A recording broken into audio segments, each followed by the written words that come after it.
The Old Maid, the Fifties, a short and classic story by Edith Wharton. 1. In the old New York of the 50s, a few families ruled in simplicity and affluence. Of these were the Ralstons. The sturdy English and the rubicund and heavier Dutch had mingled to produce a prosperous, prudent, and yet lavish society. To do things handsomely had always been a fundamental principle in this cautious world, built up on the fortunes of bankers, India merchants, shipbuilders, and ship chandlers. Those well-fed, slow-moving people, who seemed irritable and dyspeptic to European eyes, only because the caprices of the climate had stripped them of superfluous flesh and strung their nerves a little tighter, lived in a genteel monotony of which the surface was never stirred by the dumb dramas now and then enacted underground. Sensitive souls in those days were like muted keyboards on which fate played without a sound. In this compact society, built of solidly welded blocks, one of the largest areas was filled by the Ralstons and their ramifications. The Ralstons were of middle-class English stock. They had not come to the colonies to die for a creed, but to live for a bank account. The result had been beyond their hopes, and their religion was tinged by their success. An adulterated Church of England which, under the conciliatory name of the Episcopal Church of the United States of America, left out the coarser allusions in the marriage service, slid over the comminatory passages in the Athanasian Creed, and thought it more respectful to say, "Our Father who," than "which," in the Lord's Prayer, was exactly suited to the spirit of compromise whereon the Ralstons had built themselves up. There was in all the tribe the same instinctive recoil from new religions as from unaccounted-for people. Institutional to the core, they represented the conservative element that holds new societies together, as sea plants bind the seashore. Compared with the Ralstons, even such traditionalists as the Lovells, the Halseys, or the Vandergraves appeared careless, indifferent to money, almost reckless in their impulses and indecisions. Old John Frederick Ralston, the stout founder of the race, had perceived the difference and emphasized it to his son, Frederick John, in whom he had scented a faint leaning toward the untried and unprofitable. "You let the Lannings and the Dagonets and the Spenders take risks and fly kites. It's the county family blood in 'em. We've nothing to do with that. Look how they're petering out already, the men, I mean. Let your boys marry their girls if you like. They're wholesome and handsome, though I'd sooner see my grandsons take a Lovell or a Vandergrave or any of our own kind. But don't let your sons go mooning around after their young fellows, horse racing and running down south to those D Springs and gambling at New Orleans and all the rest of it. That's how you'll build up the family and keep the weather out, the way we've always done it." Frederick John listened, obeyed, married a Halsey, and passively followed in his father's steps. He belonged to the cautious generation of New York gentlemen who revered Hamilton and served Jefferson, who longed to lay out New York like Washington, and who laid it out instead like a gridiron, lest they should be thought undemocratic by people they secretly looked down upon. Shopkeepers to the marrow, they put in their windows the wares there was most demand for, keeping their private opinions for the back shop, where through lack of use, they gradually lost substance and color. The fourth generation of Ralstons had nothing left in the way of convictions, save an acute sense of honor in private and business matters. On the life of the community and the state, they took their daily views from the newspapers, and the newspapers they already despised. The Ralstons had done little to shape the destiny of their country, except to finance the cause when it had become safe to do so. They were related to many of the great men who had built the Republic, but no Ralston had so far committed himself as to be great. As old John Frederick said, it was safer to be satisfied with 3%. They regarded heroism as a form of gambling. Yet by merely being so numerous and so similar, they had come to have a weight in the community. People said, "the Ralstons," when they wished to invoke a precedent. This attribution of authority had gradually convinced the third generation of its collective importance, and the fourth, to which Delia Ralston's husband belonged, had the ease and simplicity of a ruling class. Within the limits of their universal caution, the Ralstons fulfilled their obligations as rich and respected citizens. They figured on the boards of all the old established charities, gave handsomely to thriving institutions, had the best cooks in New York, and when they traveled abroad, ordered statuary of the American sculptors in Rome, whose reputation was already established. The first Ralston who had brought home a statue had been regarded as a wild fellow, but when it became known that the sculptor had executed several orders for the British aristocracy, it was felt in the family that this too was a 3% investment. 2 marriages with the Dutch Vandergraves had consolidated these qualities of thrift and handsome living, and the carefully built-up Ralston character was now so congenital that Delia Ralston sometimes asked herself whether, were she to turn her own little boy loose in a wilderness, he would not create a small New York there and be on all its boards of directors. Delia Lovell had married James Ralston at 20.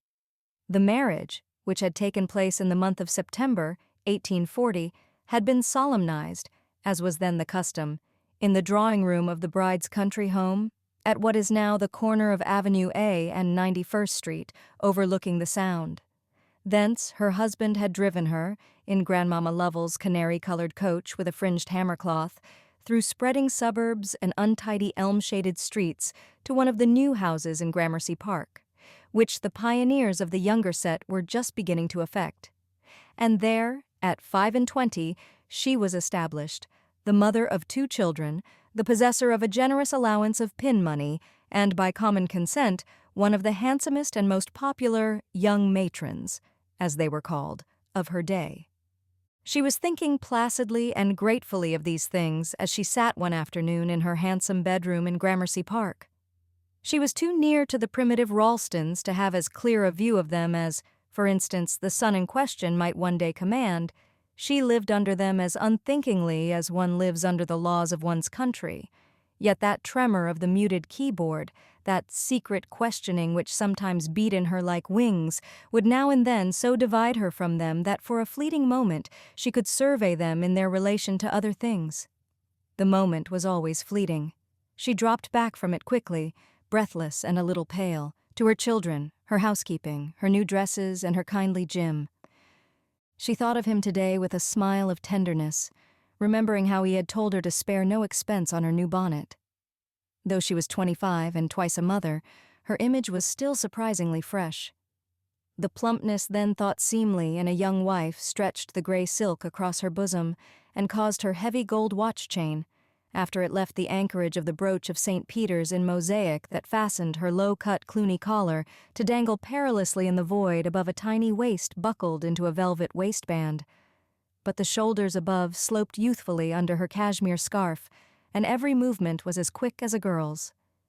Mrs. Jim Ralston approvingly examined the rosy-cheeked oval set in the blonde ruffles of the bonnet on which, in compliance with her husband's instructions, she had spared no expense.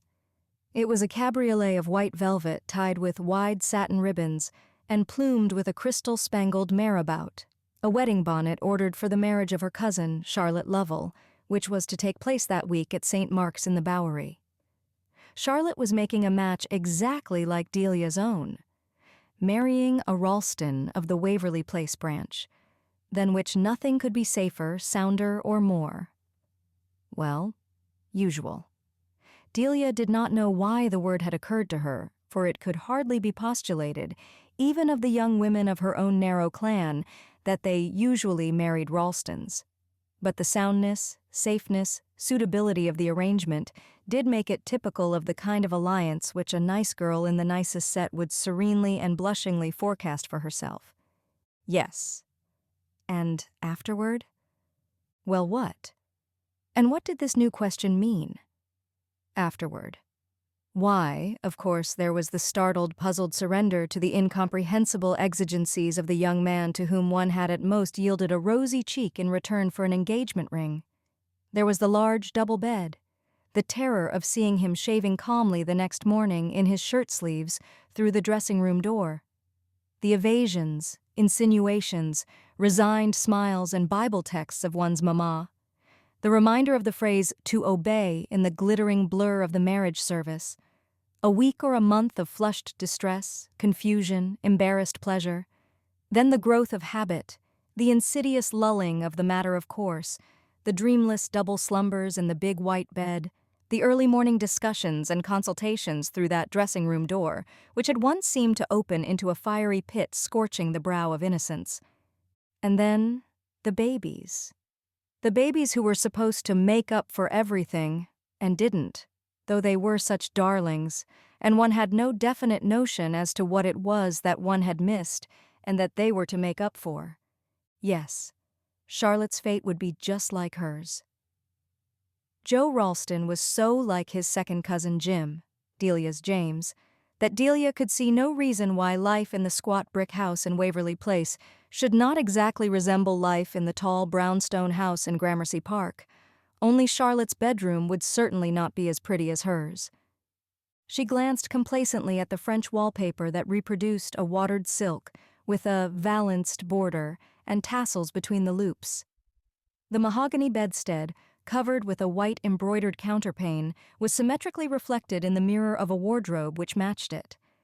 Colored lithographs of the Four Seasons by Leopold Robert surmounted groups of family daguerreotypes in deeply recessed gilt frames.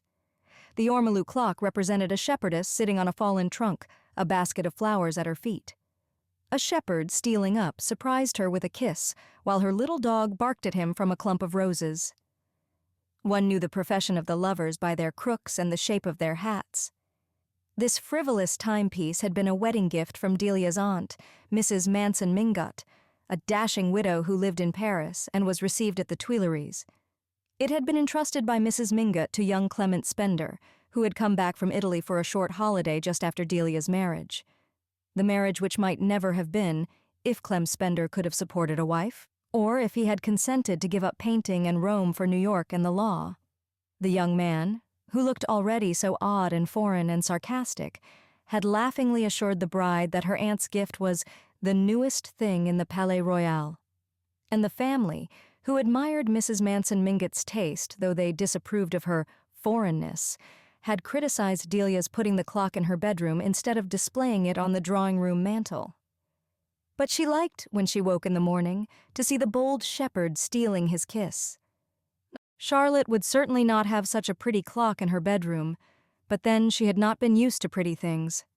Her father, who had died at 30 of lung fever, was one of the poor Lovells. His widow, burdened with a young family, and living all the year round up the river, could not do much for her eldest girl, and Charlotte had entered society in her mother's turned garments and shod with satin sandals handed down from a defunct aunt who had opened a ball with General Washington. The old-fashioned Ralston furniture, which Delia already saw herself banishing, would seem sumptuous to Chatty. Very likely she would think Delia's gay French timepiece somewhat frivolous, or even not quite nice. Poor Charlotte had become so serious, so prudish almost, since she had given up balls and taken to visiting the poor. Delia remembered with ever-recurring wonder the abrupt change in her, the precise moment at which it had been privately agreed in the family that, after all, Charlotte Lovell was going to be an old maid. They had not thought so when she came out.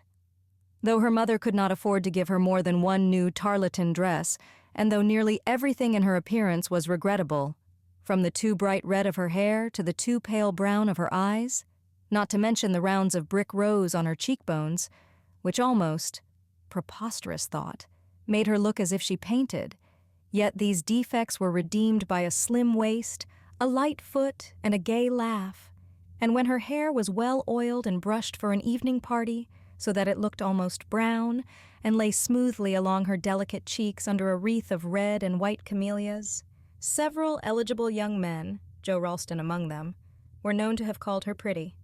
Then came her illness. She caught cold on a moonlight sleighing party, the brick rose circles deepened, and she began to cough.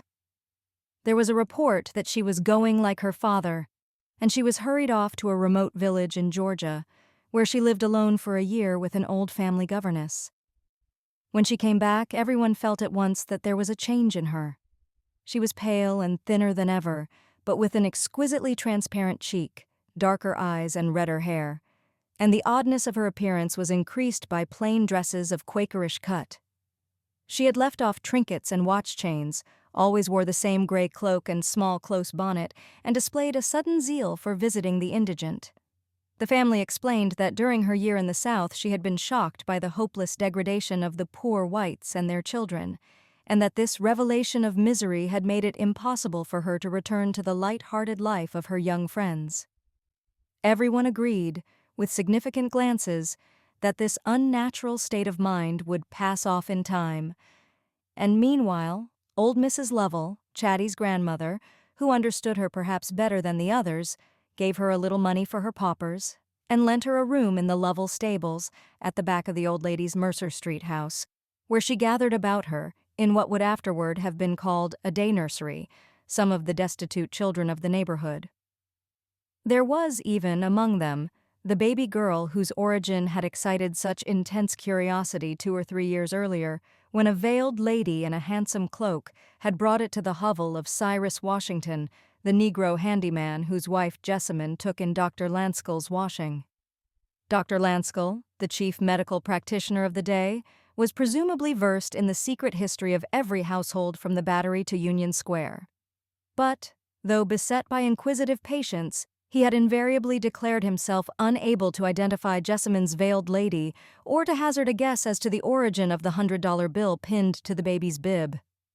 The $100 were never renewed, the lady never reappeared, but the baby lived healthily and happily with Jessamine's pickaninnies, and as soon as it could toddle was brought to Chatty Lovell's day nursery, where it appeared, like its fellow paupers, in little garments cut down from her old dresses and socks knitted by her untiring hands. Delia, absorbed in her own babies, had nevertheless dropped in once or twice at the nursery and had come away wishing that Chatty's maternal instinct might find its normal outlet in marriage. The married cousin confusedly felt that her own affection for her handsome children was a mild and measured sentiment compared with Chatty's fierce passion for the waifs in Grandmama Lovell's stable. And then, to the general surprise, Charlotte Lovell engaged herself to Joe Ralston. It was known that Joe had admired her the year she came out. She was a graceful dancer, and Joe, who was tall and nimble, had footed it with her through many a reel and schottische. By the end of the winter, all the matchmakers were predicting that something would come of it. But when Delia sounded her cousin, the girl's evasive answer and burning brow seemed to imply that her suitor had changed his mind, and no further questions could be asked. Now it was clear that there had, in fact, been an old romance between them, probably followed by that exciting incident, a misunderstanding. But at last, all was well, and the bells of St. Mark's were preparing to ring in happier days for Charlotte. "Ah, when she has her first baby," the Ralston mothers chorused. "Chatty!" Delia exclaimed, pushing back her chair as she saw her cousin's image reflected in the glass over her shoulder. Charlotte Lovell had paused in the doorway. "They told me you were here, so I ran up." "Of course, darling. How handsome you do look in your poplin. I always said you needed rich materials. I'm so thankful to see you out of gray cashmere." Delia, lifting her hands, removed the white bonnet from her dark polished head and shook it gently to make the crystals glitter. "I hope you like it. It's for your wedding," she laughed. Charlotte Lovell stood motionless. In her mother's old dove-colored poplin, freshly banded with narrow rows of crimson velvet ribbon, an ermine tippet crossed on her bosom, and a new beaver bonnet with a falling feather, she had already something of the assurance and majesty of a married woman. "And you know your hair certainly is darker, darling," Delia added, still hopefully surveying her. "Darker? It's gray," Charlotte suddenly broke out in her deep voice. She pushed back one of the pomaded bands that framed her face and showed a white lock on her temple. "You needn't save up your bonnet. I'm not going to be married," she added with a smile that showed her small white teeth in a fleeting glare. Delia had just enough presence of mind to lay down the bonnet, marabout up, before she flung herself on her cousin. "Not going to be married? Charlotte, are you perfectly crazy?" "Why is it crazy to do what I think right?" "But people said you were going to marry him the year you came out, and no one understood what happened then. And now, how can it possibly be right? You simply can't," Delia incoherently cried. "Oh, people," said Charlotte Lovell wearily. Her married cousin looked at her with a start. Something thrilled in her voice that Delia had never heard in it or in any other human voice before. Its echo seemed to set their familiar world rocking, and the Axminster carpet actually heaved under Delia's shrinking slippers. Charlotte Lovell stood staring ahead of her with strained lids. In the pale brown of her eyes, Delia noticed the green specks that floated there when she was angry or excited. "Charlotte, where on earth have you come from?" she questioned, drawing the girl down to the sofa. "Come from?" "Yes, you look as if you had seen a ghost. An army of ghosts." The same snarling smile drew up Charlotte's lip. "I've seen Joe," she said. "Well?" "Oh, chatty," Delia exclaimed, abruptly illuminated. "You don't mean to say that you're going to let any little thing in Joe's past? Not that I've ever heard the least hint. Never. But even if there were—" She drew a deep breath and bravely proceeded to extremities. "Even if you've heard that he's had a child? Of course he would have provided for it before." The girl shook her head. "I know, you needn't go on. Men will be men, but it's not that." "Tell me what it is." Charlotte Lovell looked about the sunny, prosperous room as if it were the image of her world, and that world were a prison she must break out of. She lowered her head. "I want to get away," she panted. "Get away from Joe?" "From his ideas. The Ralston ideas." Delia bridled. After all, she was a Ralston. "The Ralston ideas? I haven't found them so unbearably unpleasant to live with," she smiled a little tartly. "No, but it was different with you. They didn't ask you to give up things." "What things?" What in the world, Delia wondered, had poor Charlotte that anyone could want her to give up? She had always been in the position of taking rather than of having to surrender. "Can't you explain to me, dear?" Delia urged. "My poor children, he says I'm to give them up," cried the girl in a stricken whisper. "Give them up! Give up helping them?" "Seeing them, looking after them, give them up altogether. He got his mother to explain to me. After we have children, he's afraid our children might catch things. He'll give me money, of course, to pay someone, a hired person, to look after them. He thought that handsome." Charlotte broke out with a sob. She flung off her bonnet and smothered her prostrate weeping in the cushions. Delia sat perplexed. Of all unforeseen complications, this was surely the least imaginable. And with all the acquired Ralston that was in her, she could not help seeing the force of Joe's objection, could almost find herself agreeing with him. No one in New York had forgotten the death of the poor Henry van der Luyden's only child, who had caught smallpox at the circus to which an unprincipled nurse had surreptitiously taken him. After such a warning as that, parents felt justified in every precaution against contagion. And poor people were so ignorant and careless, and their children, of course, so perpetually exposed to everything catching. No, Joe Ralston was certainly right, and Charlotte almost insanely unreasonable. But it would be useless to tell her so now. Instinctively, Delia temporized. "After all," she whispered to the prone ear, "if it's only after you have children, you may not have any, for some time." "Oh, yes, I shall," came back in anguish from the cushions. Delia smiled with matronly superiority. "Really, chatty, I don't quite see how you can know. You don't understand." Charlotte Lovell lifted herself up. Her collar of Brussels lace had come undone and hung in a wisp on her crumpled bodice, and through the disorder of her hair the white lock glimmered haggardly. In her pale brown eyes the little green specks floated like leaves in a trout pool. "Poor girl," Delia thought. "How old and ugly she looks. More than ever like an old maid, and she doesn't seem to realize in the least that she'll never have another chance." "You must try to be sensible, Chatty dear. After all, one's own babies have the first claim." "That's just it." The girl seized her fiercely by the wrists. "How can I give up my own baby?" Your... Delia's world again began to waver under her. "Which of the poor little waifs, dearest, do you call your own baby?" she questioned patiently. Charlotte looked her straight in the eyes. "I call my own baby. "Your own? Take care, you're hurting my wrists, Chatty." Delia freed herself, forcing a smile. "Your own? My own little girl. The one that Jessamine and Cyrus— "Oh!" Delia Ralston gasped. The two cousins sat silent, facing each other. But Delia looked away. It came over her with a shudder of repugnance that such things, even if they had to be said, should not have been spoken in her bedroom, so near the spotless nursery across the passage. Mechanically, she smoothed the organ-like folds of her silk skirt, which her cousin's embrace had tumbled. Then she looked again at Charlotte's eyes, and her own melted. "Oh, poor Chatty, my poor Chatty." She held out her arms to her cousin. 2. The shepherd continued to steal his kiss from the shepherdess, and the clock in the fallen trunk continued to tick out the minutes. Delia, petrified, sat unconscious of their passing, her cousin clasped to her. She was dumb with the horror and amazement of learning that her own blood ran in the veins of the anonymous foundling, the $100 baby about whom New York had so long furtively jested and conjectured.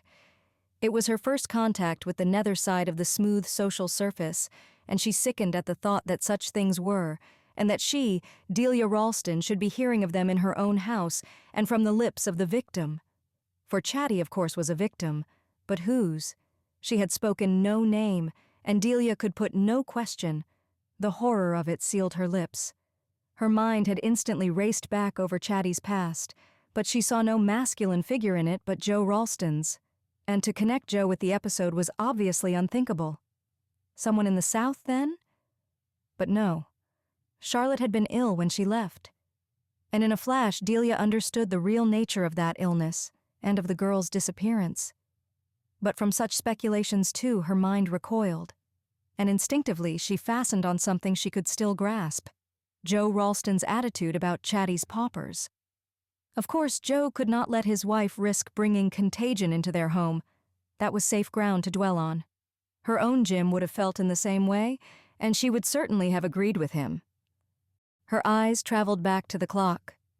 She always thought of Clem Spender when she looked at the clock, and suddenly she wondered, if things had been different, what he would have said if she had made such an appeal to him as Charlotte had made to Joe. The thing was hard to imagine, yet in a flash of mental readjustment, Delia saw herself as Clem's wife. She saw her children as his. She pictured herself asking him to let her go on caring for the poor waifs in the Mercer Street stable, and she distinctly heard his laugh and his light answer, "Why on earth did you ask, you little goose? Do you take me for such a Pharisee as that?"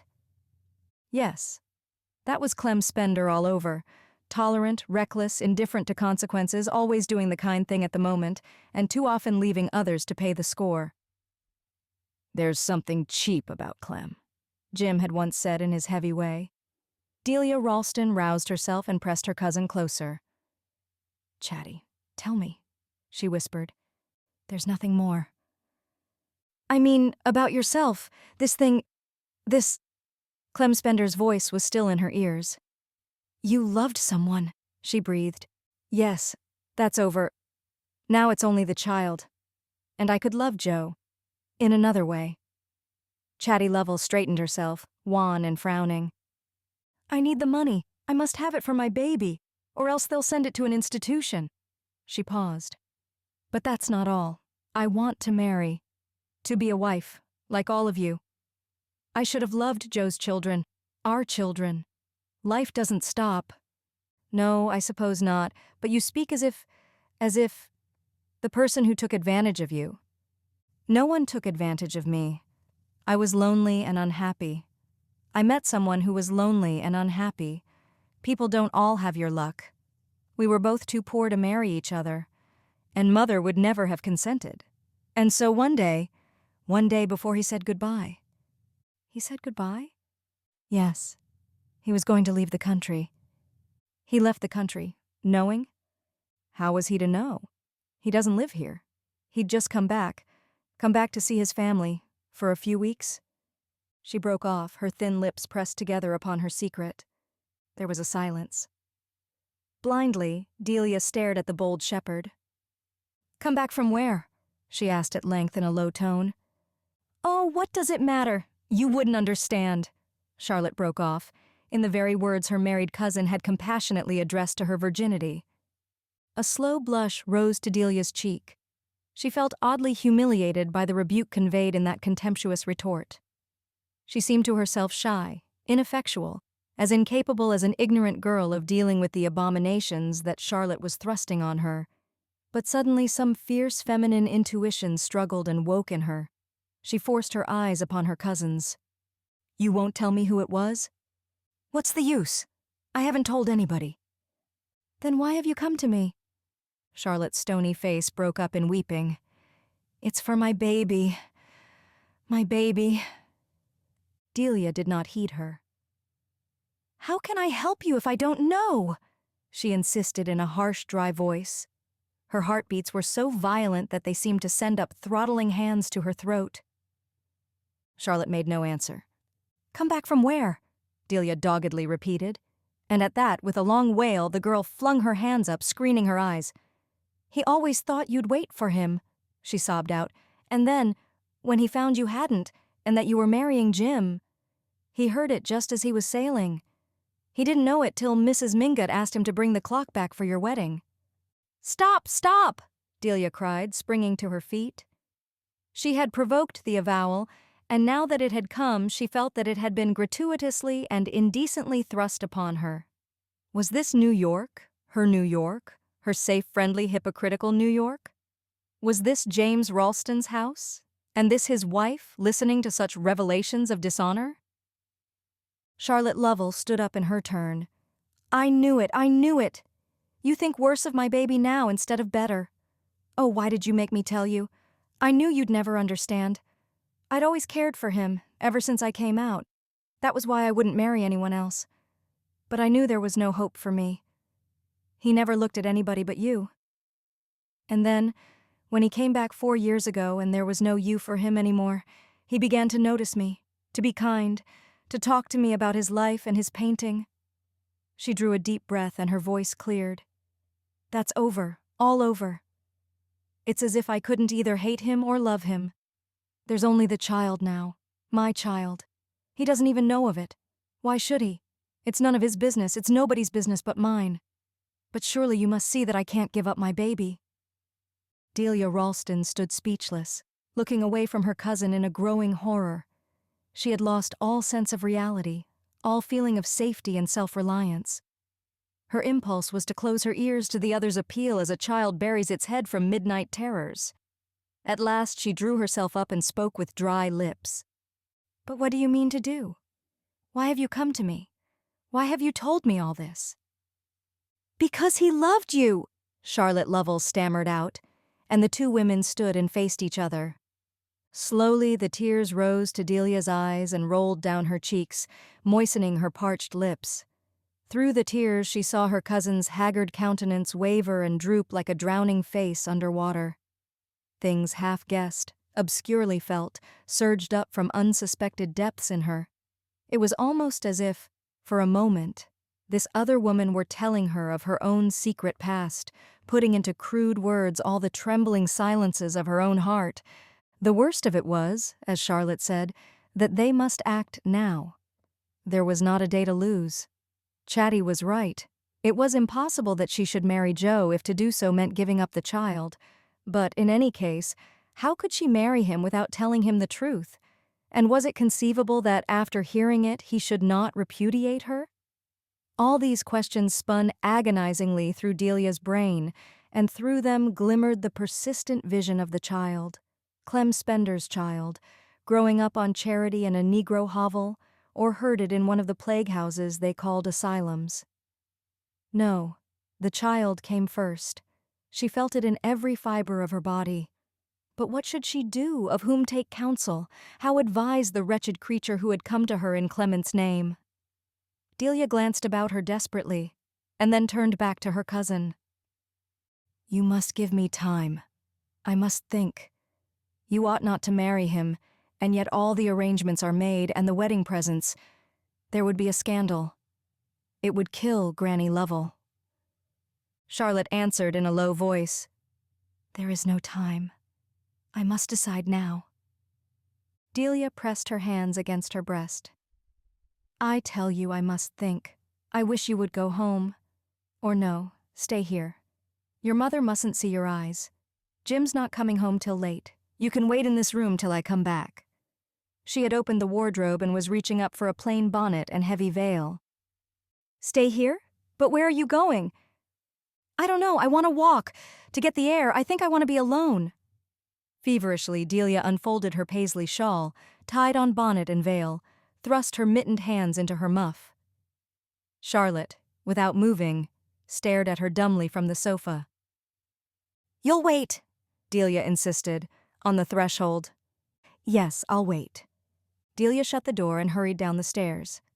3. She had spoken the truth in saying that she did not know where she was going. She simply wanted to get away from Charlotte's unbearable face and from the immediate atmosphere of her tragedy. Outside, in the open, perhaps it would be easier to think. As she skirted the park rails, she saw her rosy children playing, under their nurse's eye, with the pampered progeny of other square dwellers.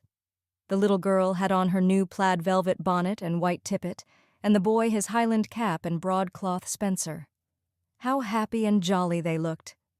The nurse spied her, but she shook her head, waved at the group, and hurried on. She walked and walked through the familiar streets decked with bright winter sunshine. It was early afternoon, an hour when the gentlemen had just returned to their offices, and there were few pedestrians in Irving Place and Union Square. Delia crossed the square to Broadway. The Lovell house in Mercer Street was a sturdy, old-fashioned brick dwelling. A large stable adjoined it, opening on an alley such as Delia, on her honeymoon trip to England, had heard called a mews. She turned into the alley, entered the stable court, and pushed open a door. In a shabby, whitewashed room, a dozen children, gathered about a stove, were playing with broken toys. The Irish woman who had charge of them was cutting out small garments on a broken-legged deal table.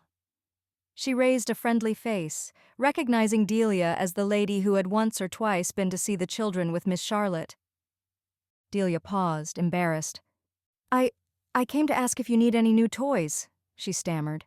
"That we do, ma'am, and many another thing too, though Miss Charlotte tells me I'm not to beg of the ladies that comes to see our poor darlings." "Oh, you may beg of me, Bridget," Mrs. Ralston answered, smiling. "Let me see your babies. It's so long since I've been here."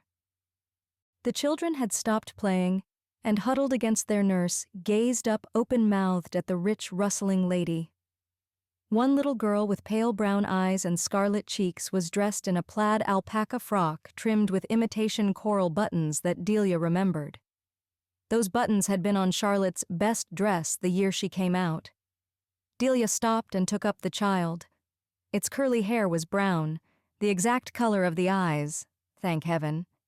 But the eyes had the same little green spangles floating in their transparency. Delia sat down, and the little girl, standing on her knee, gravely fingered her watch chain. "Oh, ma'am, maybe her shoes'll soil your skirt. The floor here ain't none too clean." Delia shook her head and pressed the child against her. She had forgotten the other gazing babies and their war dress. The little creature on her knee was made of different stuff. It had not needed the plaid alpaca and coral buttons to single her out. Her brown curls grew in points on her high forehead, exactly as Clement Spender's did. Delia laid a burning cheek against the forehead. "Baby want my lovely yellow chain?" Baby did. Delia unfastened the gold chain and hung it about the child's neck. The other babies clapped and crowed, but the little girl, gravely dimpling, continued to finger the links in silence. "Oh, ma'am, you can't leave that fine chain on little Teeny, when she has to go back to those blacks."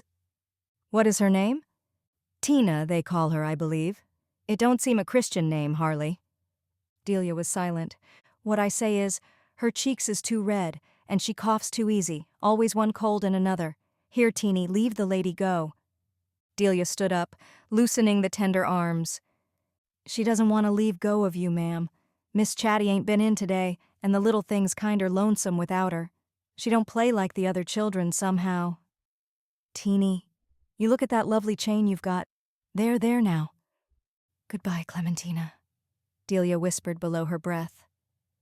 She kissed the pale brown eyes, the curly crown, and dropped her veil on rushing tears. In the stable yard she dried them on her large embroidered handkerchief and stood hesitating. Then, with a decided step, she turned toward home. The house was as she had left it, except that the children had come in. She heard them romping in the nursery as she went down the passage to her bedroom.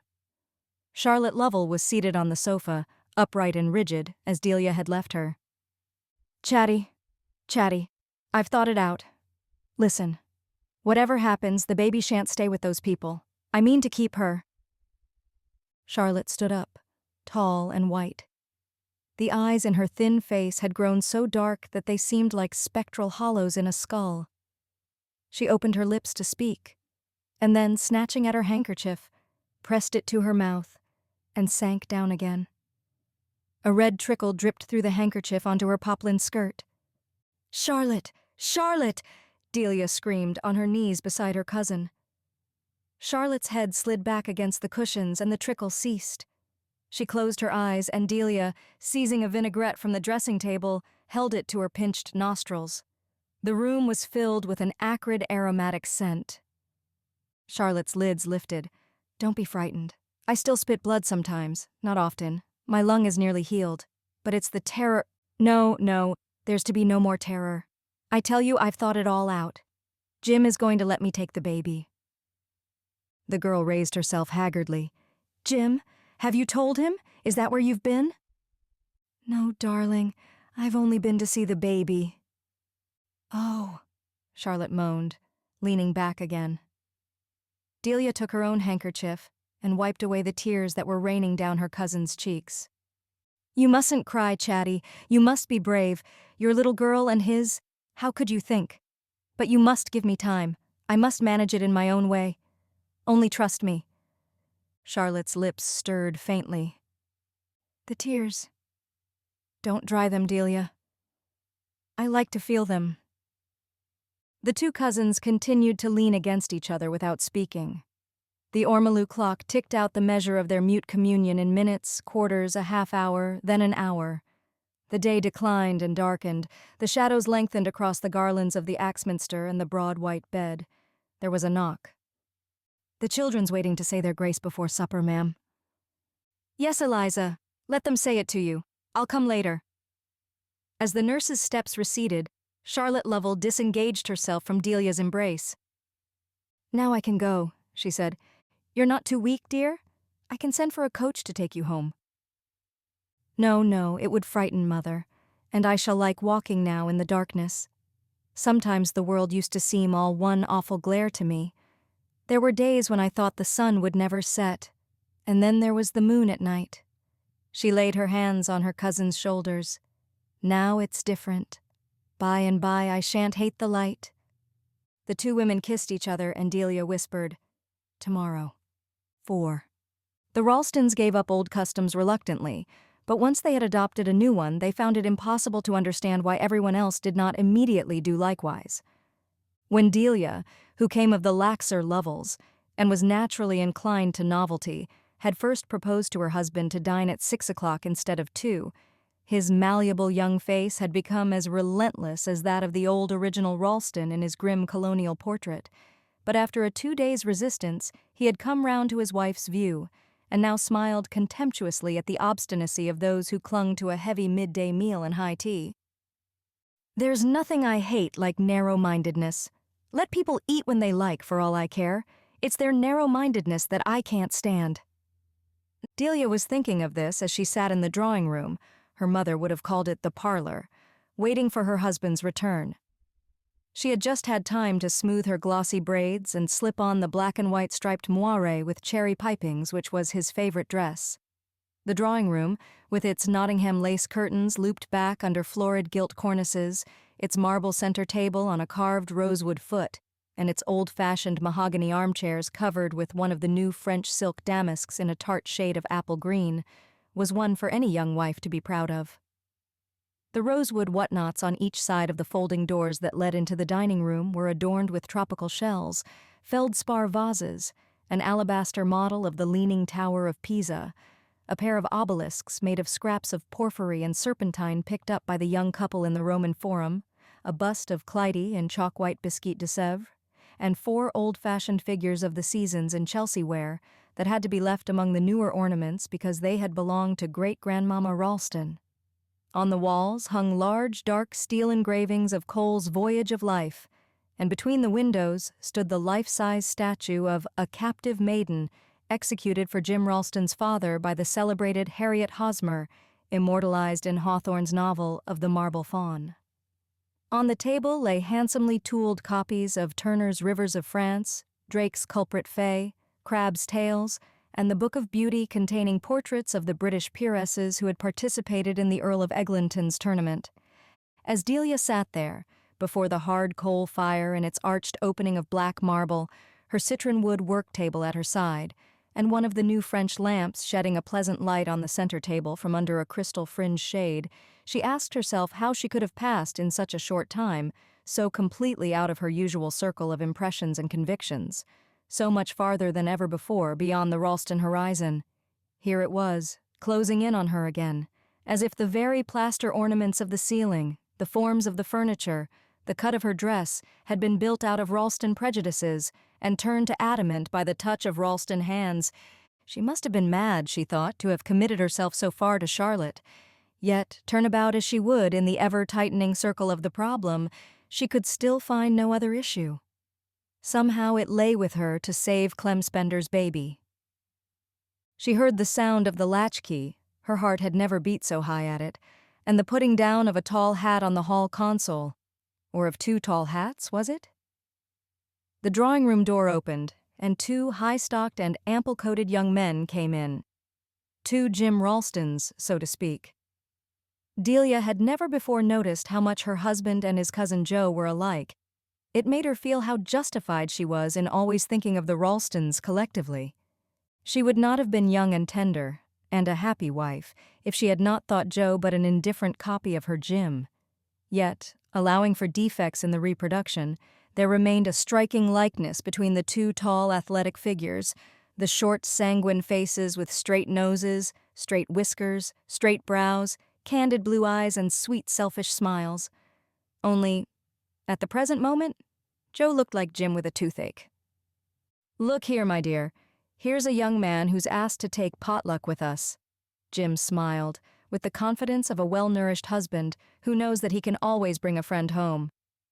"How nice of you, Joe. Do you suppose he can put up with oyster soup and a stuffed goose?" Delia beamed upon her husband.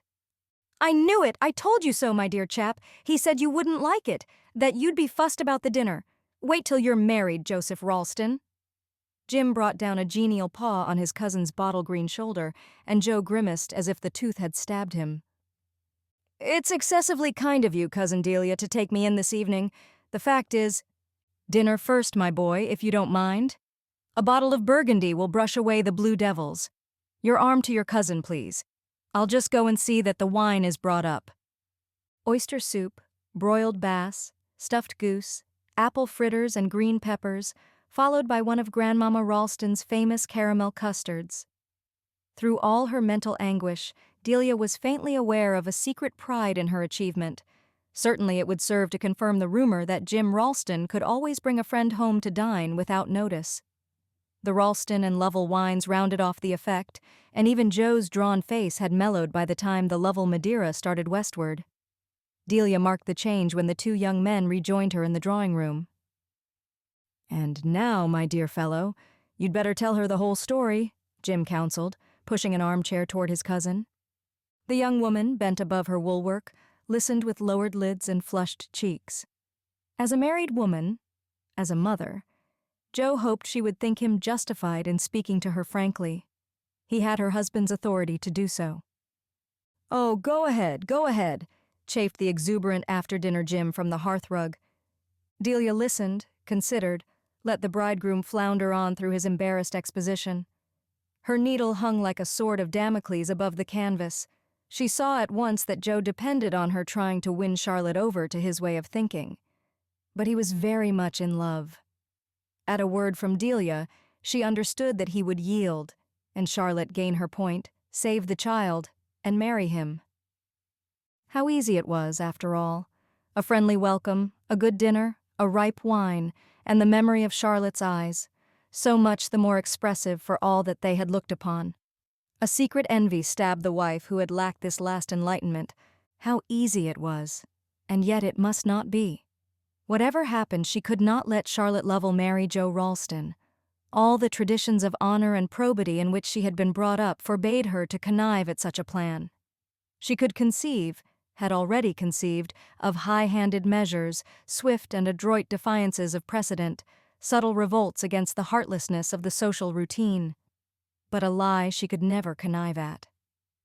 The idea of Charlotte's marrying Joe Ralston, her own Jim's cousin, without revealing her past to him, seemed to Delia as dishonorable as it would have seemed to any Ralston.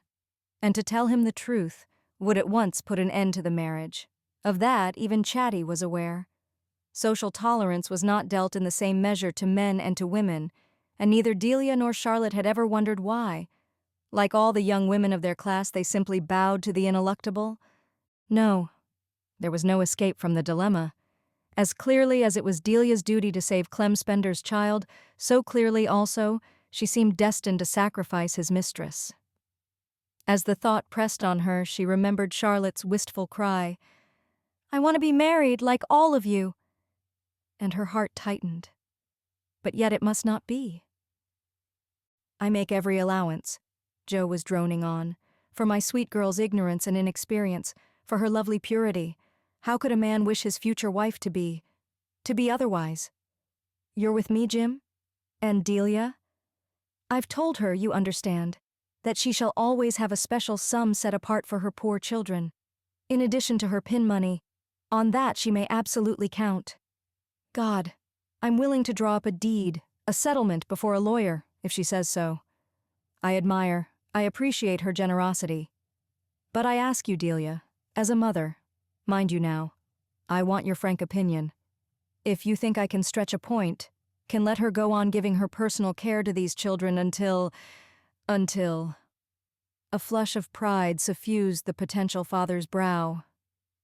Till nearer duties claim her, why, I'm more than ready, if you'll tell her so. I undertake, Joe proclaimed, suddenly tingling with the memory of his last glass, to make it right with my mother, whose prejudices, of course, while I respect them, I can never allow to come between me and my own convictions. He sprang to his feet and beamed on his dauntless double in the chimney mirror. My convictions, he flung back at it. Hear, hear, cried Jim emotionally. Delia's needle gave the canvas a sharp prick and she pushed her work aside. I think I understand you both, Joe. Certainly in Charlotte's place I could never give up those children. There you are, my dear fellow, Jim triumphed, as proud of this vicarious courage as of the perfection of the dinner. Never, said Delia. Especially, the foundlings. There are 2, I think. Those children always die if they are sent to asylums. That is what is haunting Chatty. Poor innocents, how I love her for loving them. That there should be such scoundrels upon this earth unpunished. Delia, will you tell her that I'll do whatever— Gently, old man, gently, Jim admonished him, with a flash of Ralston caution. Well, that is to say, whatever, in reason. Delia lifted an arresting hand. I'll tell her, Joe. She will be grateful. But it's of no use. No use? What more? Nothing more, except this. Charlotte has had a return of her old illness. She coughed blood here today. You must not marry her. There. It was done. She stood up, trembling in every bone, and feeling herself pale to the lips. Had she done right? Had she done wrong? And would she ever know? Poor Joe turned on her a face as wan as hers. He clutched the back of his armchair, his head drooping forward like an old man's. His lips moved, but made no sound. My God, Jim stammered, but you know you've got to buck up, old boy. I'm so sorry for you, Joe. She'll tell you herself tomorrow, Delia faltered, while her husband continued to proffer heavy consolations. Take it like a man, old chap. Think of yourself, your future. Can't be, you know. Delia's right. She always is. Better get it over. Better face the music now than later. Now than later, Joe echoed with a tortured grin. And it occurred to Delia that never before in the course of his easy, good-natured life had he had, any more than her Jim, to give up anything his heart was set on, Even the vocabulary of renunciation and its conventional gestures were unfamiliar to him. "But I don't understand. I can't give her up," he declared, blinking away a boyish tear. "Think of the children, my dear fellow. It's your duty," Jim insisted, checking a glance of pride at Delia's wholesome comeliness. In the long conversation that followed between the cousins, argument, counter-argument, sage counsel, and hopeless protest, Delia took but an occasional part. She knew well enough what the end would be. The bridegroom who had feared that his bride might bring home contagion from her visits to the poor would not knowingly implant disease in his race, nor was that all. Too many sad instances of mothers prematurely fading and leaving their husbands alone with a young flock to rear must be pressing upon Joe's memory. Ralstons, Lovells, Lannings, Archers, van der Luydens, which one of them had not some grave to care for in a distant cemetery, graves of young relatives, in a decline, sent abroad to be cured by balmy Italy? The Protestant graveyards of Rome and Pisa were full of New York names. The vision of that familiar pilgrimage with a dying wife was one to turn the most ardent Ralston cold. And all the while, as she listened with bent head, Delia kept repeating to herself, "This is easy, but how am I going to tell Charlotte?" When poor Joe late that evening wrung her hand with a stammered farewell, she called him back abruptly from the threshold. "You must let me see her first, please. You must wait till she sends for you." And she winced a little at the alacrity of his acceptance.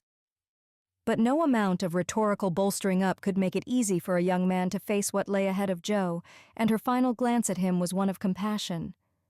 The front door closed upon Joe, and she was roused by her husband's touch on her shoulder. "I never admired you more, darling. My wise Delia." Her head bent back, she took his kiss and then drew apart. The sparkle in his eyes she understood to be as much an invitation to her bloom as a tribute to her sagacity. She held him at arm's length. "What should you have done, Jim, if I'd had to tell you about myself what I've just told Joe about Chatty?" A slight frown showed that he thought the question negligible, and hardly in her usual taste. "Come," his strong arm entreated her. She continued to stand away from him with grave eyes. "Poor Chatty. Nothing left now?" His own eyes grew grave in instant sympathy. At such moments he was still the sentimental boy whom she could manage. Ah, poor Chatty indeed. He groped for the readiest panacea. "Lucky now, after all, that she has those paupers, isn't it? I suppose a woman must have children to love, somebody else's if not her own." It was evident that the thought of the remedy had already relieved his pain. "Yes," Delia agreed. "I see no other comfort for her. I'm sure Joe will feel that too. Between us, darling," and now she let him have her hands, "between us, you and I must see to it that she keeps her babies." "Her babies?" He smiled at the possessive pronoun. "Of course, poor girl, unless indeed she's sent to Italy." "Oh, she won't be that. Where's the money to come from? And besides, she'd never leave Aunt Lovell. But I thought, dear, if I might tell her tomorrow. You see, I'm not exactly looking forward to my talk with her. If I might tell her that you would let me look after the baby she's most worried about, the poor little foundling girl who has no name and no home. If I might put aside a fixed sum from my pin money." Their hands flowed together. She lifted her flushing face to his. Manly tears were in his eyes. Ah, how he triumphed in her health, her wisdom, her generosity. "Not a penny from your pin money, never." She feigned discouragement and wonder. "Think, dear, if I'd had to give you up." "Not a penny from your pin money, I say, but as much more as you need to help poor Chatty's pauper. There, will that content you?" "Dearest, when I think of our own, upstairs." They held each other, awed by that evocation. 5. Charlotte Lovell, at the sound of her cousin's step, lifted a fevered face from the pillow. The bedroom, dim and close, smelt of eau de cologne and fresh linen. Delia, blinking in from the bright winter sun, had to feel her way through a twilight obstructed by dark mahogany. "I want to see your face, Chatty, unless your head aches too much." Charlotte signed no, and Delia drew back the heavy window curtains and let in a ray of light. In it she saw the girl's head, livid against the bed linen, the brick rose circles again visible under darkly shadowed lids. Just so, she remembered, poor cousin so-and-so had looked the week before she sailed for Italy. "Delia!" Charlotte breathed. Delia drew near the bed and stood looking down at her cousin with new eyes. Yes, it had been easy enough the night before to dispose of Chatty's future as if it were her own. But now? "Darling." "Oh, begin, please," the girl interrupted, "or I shall know that what's coming is too dreadful." "Chatty, dearest, if I promised you too much. Jim won't let you take my child. I knew it. Shall I always go on dreaming things that can never be?" Delia, her tears running down, knelt by the bed and gave her fresh hand into the other's burning clutch. "Don't think that, dear. Think only of what you'd like best." "Like best?" The girl sat up sharply against her pillows, alive to the hot fingertips. "You can't marry Joe, dear, can you? And keep little Tina?" Delia continued. "Not keep her with me, no, but somewhere where I could slip off to see her? Oh, I had hoped such follies." "Give up follies, Charlotte. Keep her where? See your own child in secret? Always in dread of disgrace? Of wrong to your other children? Have you ever thought of that?" "Oh, my poor head won't think? You're trying to tell me that I must give her up?" "No, dear, but that you must not marry Joe." Charlotte sank back on the pillow, her eyes half closed. "I tell you I must make my child a home. Delia, you're too blessed to understand." "Think yourself blessed too, Chatty. You shan't give up your baby. She shall live with you. You shall take care of her. For me." "For you?" "I promised you I'd take her, didn't I? But not that you should marry Joe, only that I would make a home for your baby. Well, that's done. You two shall be always together." Charlotte clung to her and sobbed. "But Joe, I can't tell him, I can't." She put back Delia suddenly. "You haven't told him of my baby. I couldn't bear to hurt him as much as that." "I told him that you coughed blood yesterday. He'll see you presently. He's dreadfully unhappy. He has been given to understand that, in view of your bad health, the engagement is broken by your wish, and he accepts your decision.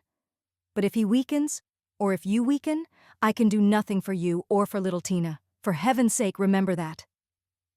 Delia released her hold, and Charlotte leaned back silent, with closed eyes and narrowed lips.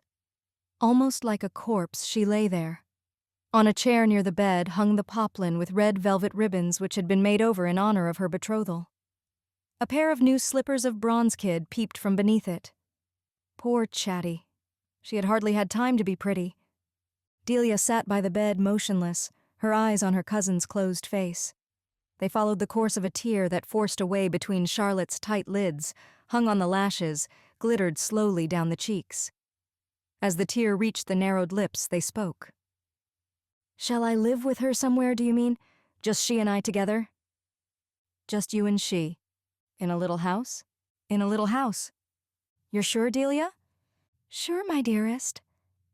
Charlotte once more raised herself on her elbow and sent a hand groping under the pillow. She drew out a narrow ribbon on which hung a diamond ring. "I had taken it off already," she said simply, and handed it to Delia. Part 2. 6. You could always have told, everyone agreed afterward, that Charlotte Lovell was meant to be an old maid. Even before her illness it had been manifest. There was something prim about her in spite of her fiery hair. Lucky enough for her, poor girl, considering her wretched health in her youth. Mrs. James Ralston's contemporaries, for instance, remembered Charlotte as a mere ghost, coughing her lungs out. That, of course, had been the reason for her breaking her engagement with Joe Ralston.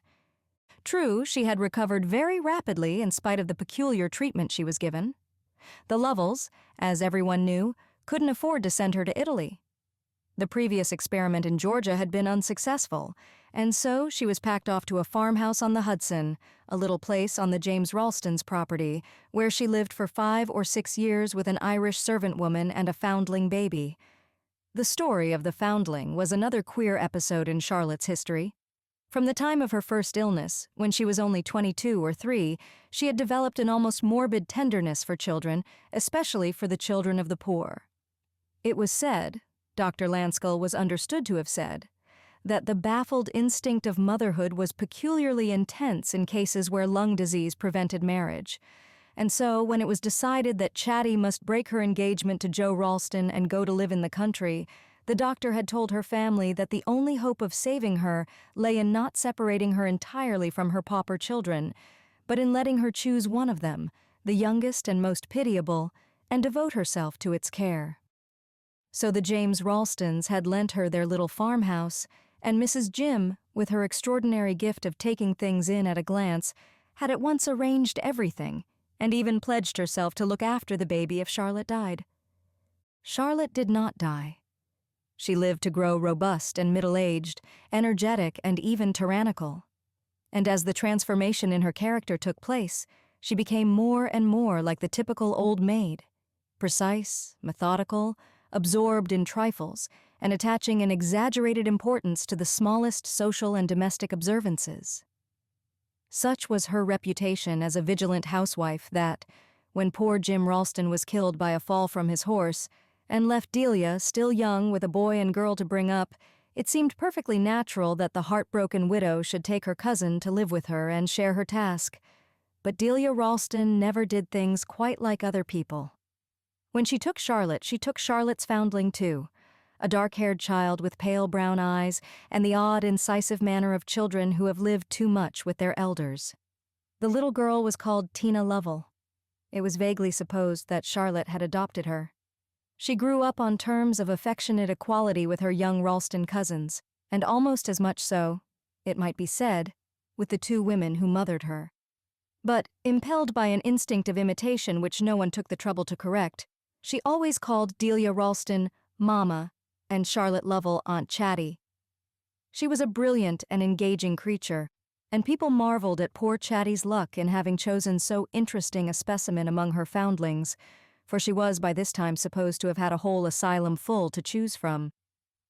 The agreeable elderly bachelor, Sillerton Jackson, returning from a prolonged sojourn in Paris, where he was understood to have been made much of by the highest personages, was immensely struck by Tina's charms when he saw her at her coming-out ball and asked Delia's permission to come some evening and dine alone with her and her young people. He complimented the widow on the rosy beauty of her own young Delia, but the mother's keen eye perceived that all the while he was watching Tina, and after dinner he confided to the older ladies that there was something very French in the girl's way of doing her hair, and that in the capital of all the elegances she would have been pronounced extremely stylish. "Oh!" Delia deprecated beamingly, while Charlotte Lovell sat bent over her work with pinched lips. But Tina, who had been laughing with her cousins at the other end of the room, was around upon her elders in a flash. "I heard what Mr. Sillerton said. Yes, I did, Mama. He says I do my hair stylishly. Didn't I always tell you so? I know it's more becoming to let it curl as it wants to than to plaster it down with bandoline like aunties." Tina, you always think people are admiring you," Miss Lovell protested. "Why shouldn't I when they do?" the girl laughingly challenged, and turning her mocking eyes on Sillerton Jackson. "Do tell Aunt Charlotte not to be so dreadfully old maidish." Delia saw the blood rise to Charlotte Lovell's face. It no longer painted two brick-rose circles on her thin cheekbones, but diffused a harsh flush over her whole countenance, from the collar fastened with an old-fashioned garnet brooch to the pepper and salt hair, with no trace of red left in it, flattened down over her hollow temples. That evening, when they went up to bed, Delia called Tina into her room. "You ought not to speak to your Aunt Charlotte as you did this evening, dear. It's disrespectful. You must see that it hurts her." The girl overflowed with compunction. "Oh, I'm so sorry. Because I said she was an old maid? But she is, isn't she, Mama? In her inmost soul, I mean. I don't believe she's ever been young, ever thought of fun or admiration or falling in love, do you? That's why she never understands me, and you always do, you darling dear Mama." With one of her light movements, Tina was in the widow's arms. Child," Delia softly scolded, kissing the dark curls planted in 5 points on the girl's forehead. There was a soft footfall in the passage, and Charlotte Lovell stood in the door. Delia, without moving, sent her a glance of welcome over Tina's shoulder. "Come in, Charlotte. I'm scolding Tina for behaving like a spoilt baby before Sillerton Jackson. What will he think of her? Just what she deserves, probably, Charlotte returned with a cold smile. Tina went toward her, and her thin lips touched the girl's proffered forehead just where Delia's warm kiss had rested. "Good night, child," she said in her dry tone of dismissal. The door closed on the two women, and Delia signed to Charlotte to take the armchair opposite to her own. "Not so near the fire," Miss Lovell answered. She chose a straight-backed seat and sat down with folded hands. Delia's eyes rested absently on the thin, ringless fingers. She wondered why Charlotte never wore her mother's jewels. "I overheard what you were saying to Tina, Delia. You were scolding her because she called me an old maid." It was Delia's turn to color. "I scolded her for being disrespectful, dear. If you heard what I said, you can't think that I was too severe." "Not too severe, no. I've never thought you too severe with Tina. On the contrary." "You think I spoil her?"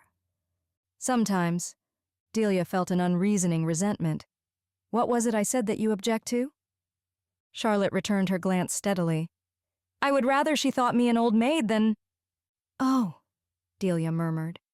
With one of her quick leaps of intuition, she had entered into the other's soul and once more measured its shuddering loneliness. "What else?" Charlotte inexorably pursued. "Can she possibly be allowed to think me? Ever?" I see," the widow faltered. "A ridiculous, narrow-minded old maid, nothing else," Charlotte Lovell insisted, getting to her feet. "Or I shall never feel safe with her." "Good night, my dear," Delia said compassionately. There were moments when she almost hated Charlotte for being Tina's mother, and others, such as this, when her heart was wrung by the tragic spectacle of that unavowed bond. Charlotte seemed to have divined her thought. "Oh, but don't pity me. She's mine," she murmured, going. 7. Delia Ralston. Sometimes felt that the real events of her life did not begin until both her children had contracted, so safely and suitably, their irreproachable New York alliances. The boy had married first, choosing a Vandergrave in whose father's bank at Albany he was to have an immediate junior partnership, and young Delia, as her mother had foreseen she would, had selected John Junius, the safest and soundest of the many young Halseys, and followed him to his parents' house the year after her brother's marriage. After young Delia had left the house in Gramercy Park, it was inevitable that Tina should take the center front of its narrow stage. Tina had reached the marriageable age, she was admired and sought after, but what hope was there of her finding a husband? The two watchful women did not propound this question to each other, but Delia Ralston, brooding over it day by day, and taking it up with her when she mounted at night to her bedroom, knew that Charlotte Lovell at the same hour carried the same problem with her to the floor above. The two cousins, during their 8 years of life together, had seldom openly disagreed. Indeed, it might almost have been said that there was nothing open in their relation. Delia would have had it otherwise. After they had once looked so deeply into each other's souls, it seemed unnatural that a veil should fall between them. But she understood that Tina's ignorance of her origin must at all costs be preserved, and that Charlotte Lovell, abrupt, passionate, and inarticulate, knew of no other security than to wall herself up in perpetual silence. So far had she carried this self-imposed reticence that Mrs. Ralston was surprised at her suddenly asking, soon after young Delia's marriage, to be allowed to move down into the small bedroom next to Tina's that had been left vacant by the bride's departure. "But you'll be so much less comfortable there, Chatty. Have you thought of that? Or is it on account of the stairs?" "No, it's not the stairs," Charlotte answered with her usual bluntness.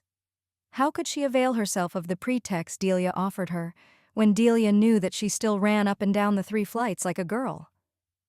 "It's because I should be next to Tina," she said, in a low voice that jarred like an untuned string.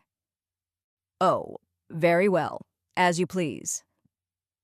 Mrs. Ralston could not tell why she felt suddenly irritated by the request, unless it were that she had already amused herself with the idea of fitting up the vacant room as a sitting room for Tina.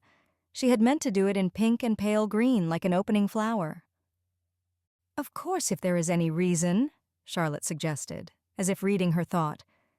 "None whatever, except that, Well, I'd meant to surprise Tina by doing the room up as a sort of little boudoir where she could have her books and things and see her girlfriends." "You're too kind, Delia, but Tina mustn't have boudoirs," Miss Lovell answered ironically, the green specks showing in her eyes. "Very well, as you please," Delia repeated, in the same irritated tone. "I'll have your things brought down tomorrow." Charlotte paused in the doorway. "You're sure there's no other reason?" "Other reason? Why should there be?" The two women looked at each other almost with hostility, and Charlotte turned to go. The talk once over, Delia was annoyed with herself for having yielded to Charlotte's wish. Why must it always be she who gave in, she who, after all, was the mistress of the house, and to whom both Charlotte and Tina might almost be said to owe their very existence, or at least all that made it worth having? Yet whenever any question arose about the girl, it was invariably Charlotte who gained her point, Delia who yielded. It seemed as if Charlotte, in her mute, obstinate way, were determined to take every advantage of the dependence that made it impossible for a woman of Delia's nature to oppose her. In truth, Delia had looked forward more than she knew to the quiet talks with Tina to which the little boudoir would have lent itself. While her own daughter inhabited the room, Mrs. Ralston had been in the habit of spending an hour there every evening, chatting with the two girls while they undressed, and listening to their comments on the incidents of the day. She always knew beforehand exactly what her own girl would say, but Tina's views and opinions were a perpetual delicious shock to her. Not that they were strange or unfamiliar. There were moments when they seemed to well straight up from the dumb depths of Delia's own past. Only they expressed feelings she had never uttered, ideas she had hardly avowed to herself. Tina sometimes said things which Delia Ralston, in far-off self-communions, had imagined herself saying to Clement Spender. And now there would be an end to these evening talks. If Charlotte had asked to be lodged next to her daughter, might it not conceivably be because she wished them to end? It had never before occurred to Delia that her influence over Tina might be resented. Now the discovery flashed a light far down into the abyss which had always divided the two women. But a moment later, Delia reproached herself for attributing feelings of jealousy to her cousin. Was it not rather to herself that she should have ascribed them? Charlotte, as Tina's mother, had every right to wish to be near her in all senses of the word. What claim had Delia to oppose to that natural privilege? The next morning she gave the order that Charlotte's things should be taken down to the room next to Tina's. That evening, when bedtime came, Charlotte and Tina went upstairs together, but Delia lingered in the drawing room on the pretext of having letters to write. In truth, she dreaded to pass the threshold where, evening after evening, the fresh laughter of the two girls used to waylay her while Charlotte Lovell already slept, her old maid sleep, on the floor above. A pang went through Delia at the thought that henceforth she would be cut off from this means of keeping her hold on Tina. An hour later, when she mounted the stairs in her turn, she was guiltily conscious of moving as noiselessly as she could along the heavy carpet of the corridor, and of pausing longer than was necessary over the putting out of the gas jet on the landing. As she lingered, she strained her ears for the sound of voices from the adjoining doors behind which Charlotte and Tina slept. She would have been secretly hurt at hearing talk and laughter from within. But none came, nor was there any light beneath the doors. Evidently Charlotte, in her hard, methodical way, had said good night to her daughter and gone straight to bed as usual. Perhaps she had never approved of Tina's vigils, of the long undressing punctuated with mirth and confidences. She might have asked for the room next to her daughter's simply because she did not want the girl to miss her beauty sleep. Whenever Delia tried to explore the secret of her cousin's actions, she returned from the adventure humiliated and abashed by the base motives she found herself attributing to Charlotte. How was it that she, Delia Ralston, whose happiness had been open and avowed to the world, so often found herself envying poor Charlotte the secret of her scanted motherhood? She hated herself for this movement of envy whenever she detected it, and tried to atone for it by a softened manner and a more anxious regard for Charlotte's feelings. But the attempt was not always successful, and Delia sometimes wondered if Charlotte did not resent any show of sympathy as an indirect glance at her misfortune. The worst of suffering such as hers was that it left one sore to the gentlest touch. Delia, slowly undressing before the same lace-draped toilet glass which had reflected her bridal image, was turning over these thoughts when she heard a light knock. She opened the door, and there stood Tina, in a dressing gown, her dark curls falling over her shoulders. With a happy heartbeat, Delia held out her arms. "I had to say good night, Mama," the girl whispered. "Of course, dear." Delia pressed a long kiss on her lifted forehead. "Run off now, or you might disturb your aunt. You know she sleeps badly and you must be as quiet as a mouse now she's next to you." "Yes, I know," Tina acquiesced, with a grave glance that was almost of complicity. She asked no further question, she did not linger. Lifting Delia's hand, she held it a moment against her cheek, and then stole out as noiselessly as she had come. 8. "But you must see," Charlotte Lovell insisted, laying aside the Evening Post, "that Tina has changed. You do see that?" The two women were sitting alone by the drawing-room fire in Gramercy Park. Tina had gone to dine with her cousin, young Mrs. John Junius Halsey, and was to be taken afterward to a ball at the Vandergraves, from which the John Juniuses had promised to see her home. Mrs. Ralston and Charlotte, their early dinner finished, had the long evening to themselves. Their custom, on such occasions, was for Charlotte to read the news aloud to her cousin while the latter embroidered, but tonight, all through Charlotte's conscientious progress from column to column, without a slip or an omission, Delia had felt her, for some special reason, alert to take advantage of her daughter's absence. To gain time before answering, Mrs. Ralston bent over a stitch in her delicate white embroidery. "Tina changed? Since when?" she questioned. The answer flashed out instantly. "Since Lanning Halsey has been coming here so much." "Lanning?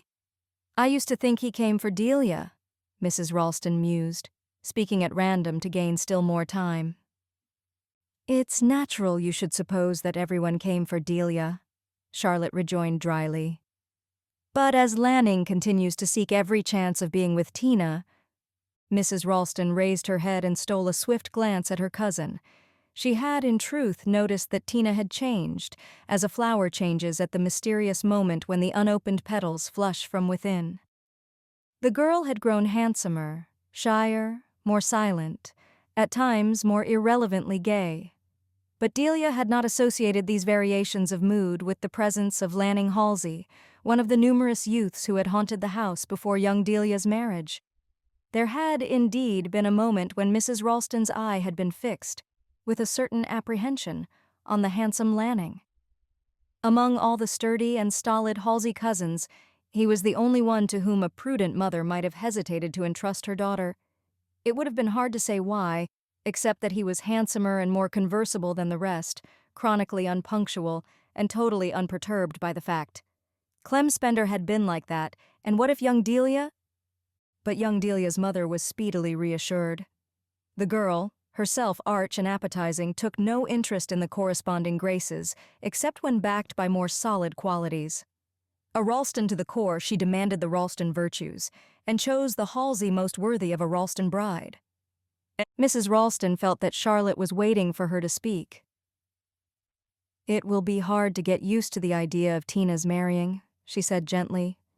"I don't know what we two old women shall do, alone in this empty house, for it will be an empty house then, but I suppose we ought to face the idea."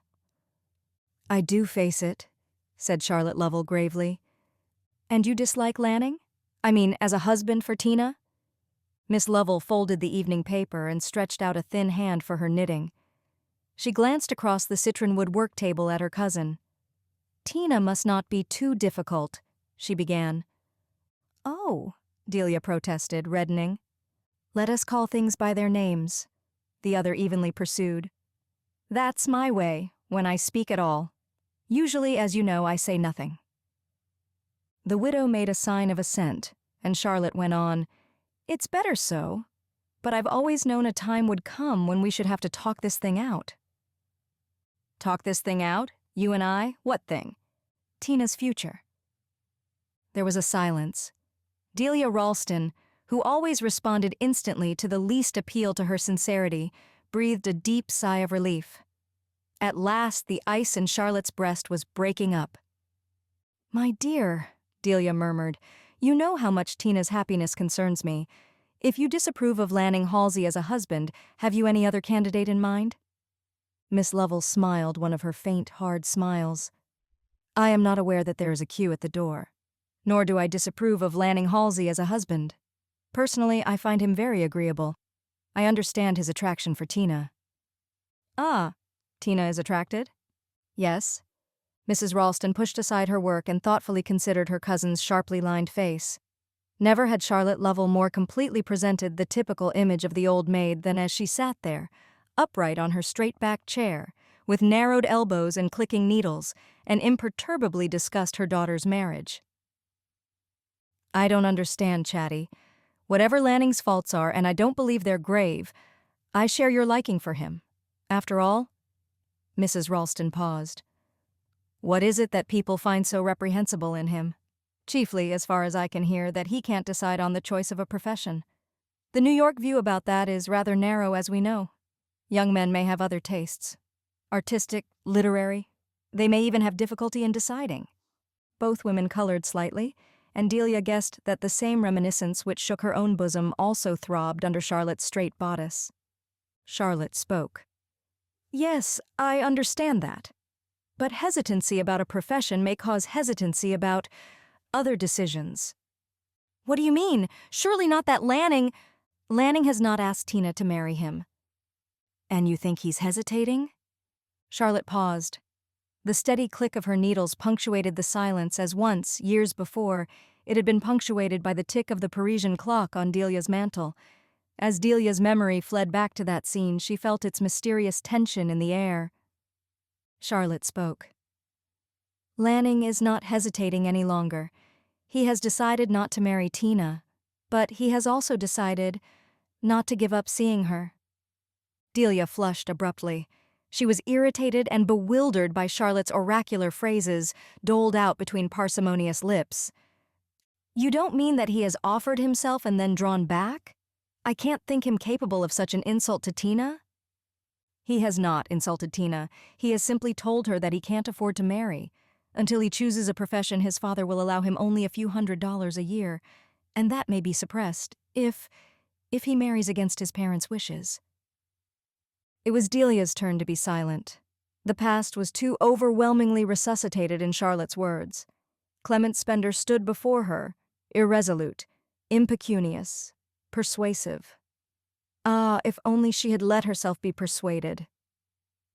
"I'm very sorry that this should have happened to Tina, but as Lanning appears to have behaved honorably and withdrawn without raising false expectations, we must hope. We must hope." Delia paused, not knowing what they must hope. Charlotte Lovell laid down her knitting. "You know as well as I do, Delia, that every young man who is inclined to fall in love with Tina will find as good reasons for not marrying her." "Then you think Lanning's excuses are a pretext?" "Naturally, the first of many that will be found by his successors, for of course he will have successors. Tina attracts." "Ah," Delia murmured. Here they were at last face to face with the problem which, through all the years of silence and evasiveness, had lain as close to the surface as a corpse too hastily buried. Delia drew another deep breath, which again was almost one of relief. She had always known that it would be difficult, almost impossible to find a husband for Tina, and much as she desired Tina's happiness, some inmost selfishness whispered how much less lonely and purposeless the close of her own life would be should the girl be forced to share it. But how say this to Tina's mother? "I hope you exaggerate, Charlotte. There may be disinterested characters, but in any case, surely Tina need not be unhappy here, with us who love her so dearly." "Tina, an old maid? Never." Charlotte Lovell rose abruptly, her closed hand crashing down on the slender work table. "My child shall have her life, her own life, whatever it costs me." Delia's ready sympathy welled up. "I understand your feeling. I should want also, hard as it will be to let her go, but surely there is no hurry, no reason for looking so far ahead. The child is not 20. Wait." Charlotte stood before her, motionless, perpendicular. At such moments she made Delia think of lava struggling through granite. There seemed no issue for the fires within. Wait? But if she doesn't wait? But if he has withdrawn? What do you mean? He has given up marrying her, but not seeing her. Delia sprang up in her turn, flushed and trembling. Charlotte, do you know what you're insinuating? Yes, I know. But it's too outrageous. No decent girl. The words died on Delia's lips. Charlotte Lovell held her eyes inexorably. Girls are not always what you call decent, she declared. Mrs. Ralston turned slowly back to her seat. Her tambour frame had fallen to the floor. She stooped heavily to pick it up. Charlotte's gaunt figure hung over her, relentless as doom. I can't imagine, Charlotte, what is gained by saying such things, even by hinting them. Surely you trust your own child. Charlotte laughed. My mother trusted me, she said.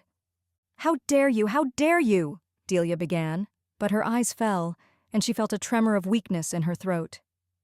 Oh, I dare anything for Tina, even to judging her as she is, Tina's mother murmured. As she is. She's perfect. Let us say then that she must pay for my imperfections.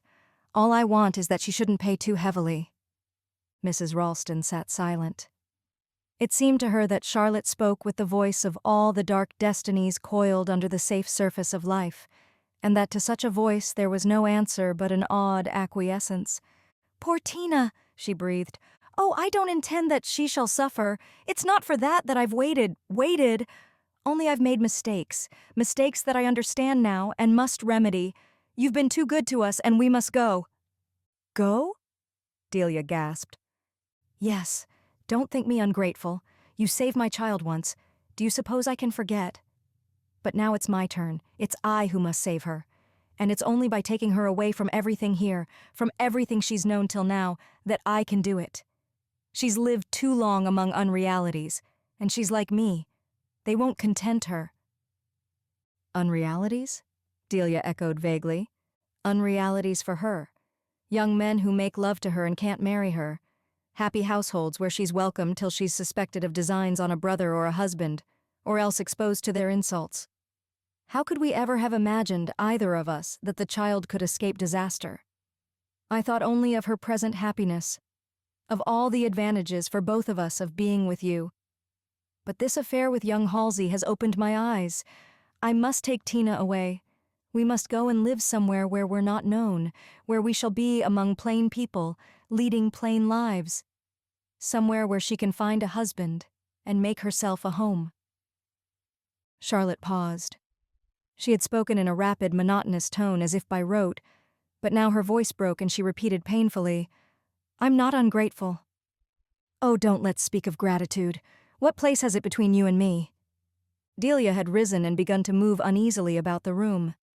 She longed to plead with Charlotte, to implore her not to be in haste, to picture to her the cruelty of severing Tina from all her habits and associations, of carrying her inexplicably away to lead a plain life among plain people. What chance was there, indeed, that a creature so radiant would tamely submit to such a fate, or find an acceptable husband in such conditions?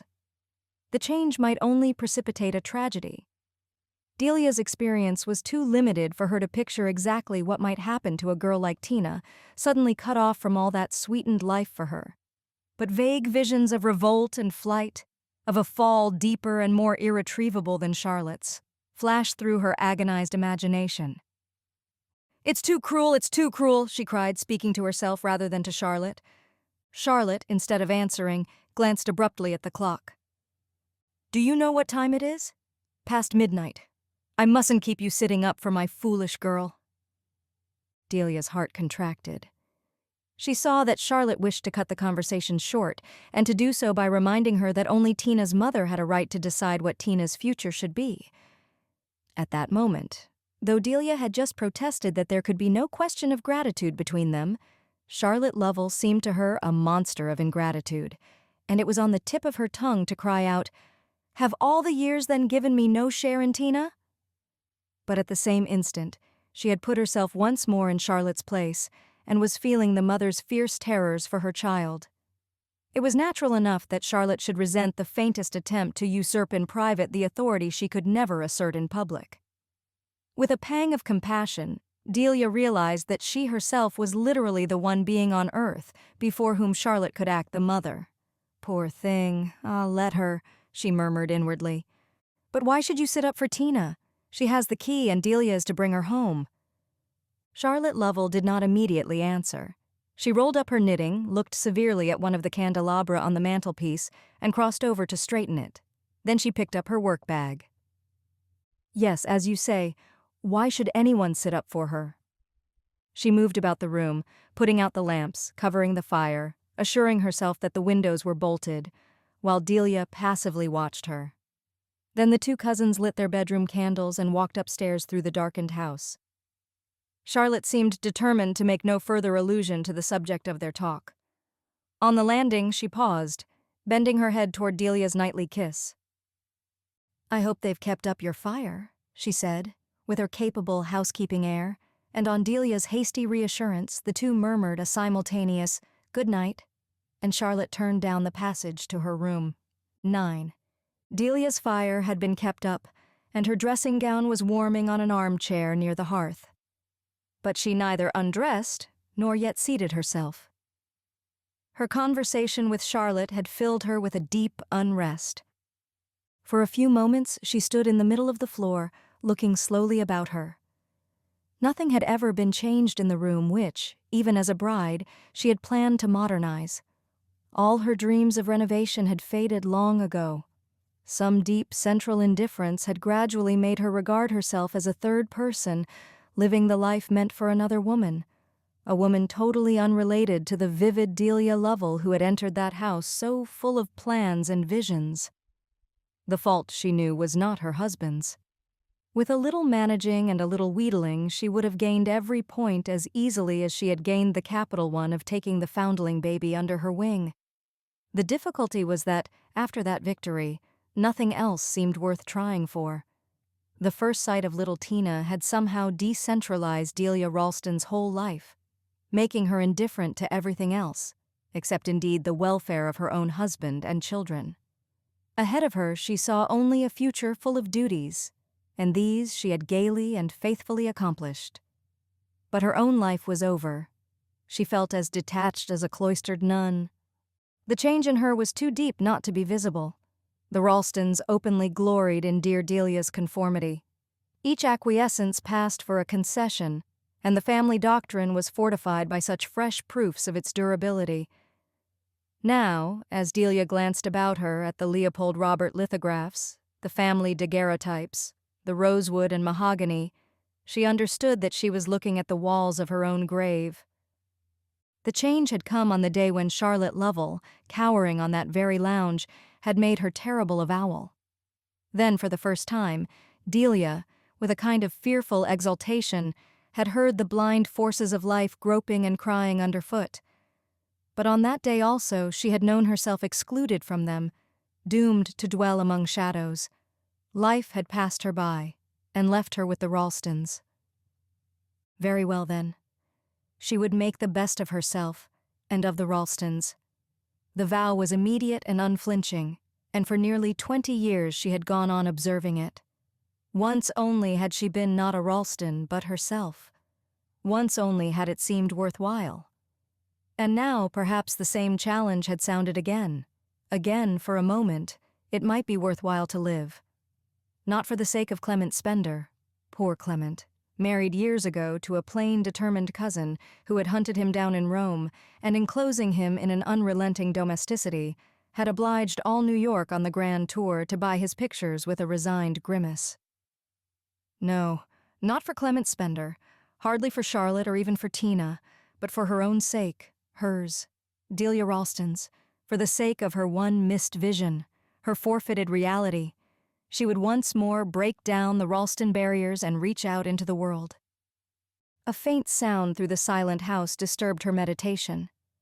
Listening, she heard Charlotte Lovell's door open and her stiff petticoats rustle toward the landing.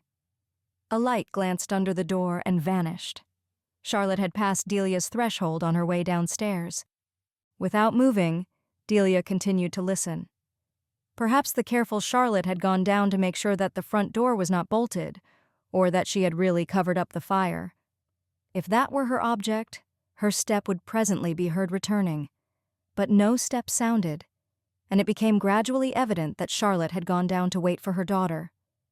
Why? Delia's bedroom was at the front of the house. She stole across the heavy carpet, drew aside the curtains, and cautiously folded back the inner shutters. Below her lay the empty square, white with moonlight, its tree trunks patterned on a fresh sprinkling of snow. The houses opposite slept in darkness. Not a footfall broke the white surface. Not a wheel track marred the brilliant street. Overhead, a heaven full of stars swam in the moonlight.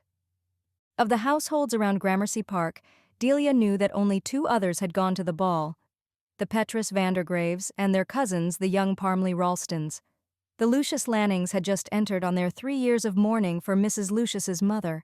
It was hard on their daughter Kate, just 18, who would be unable to come out till she was 21.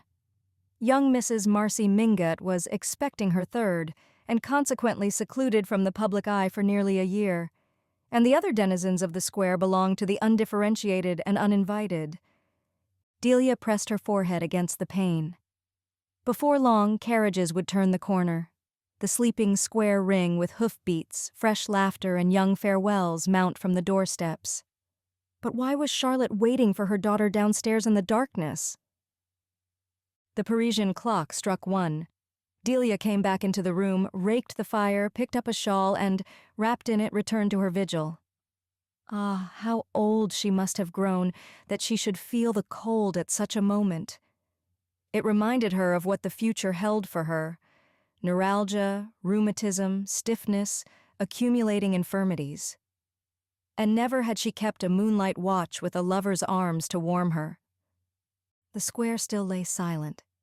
Yet the ball must surely be ending. The gayest dances did not last long after 1 in the morning, and the drive from University Place to Gramercy Park was a short one. Delia leaned in the embrasure and listened.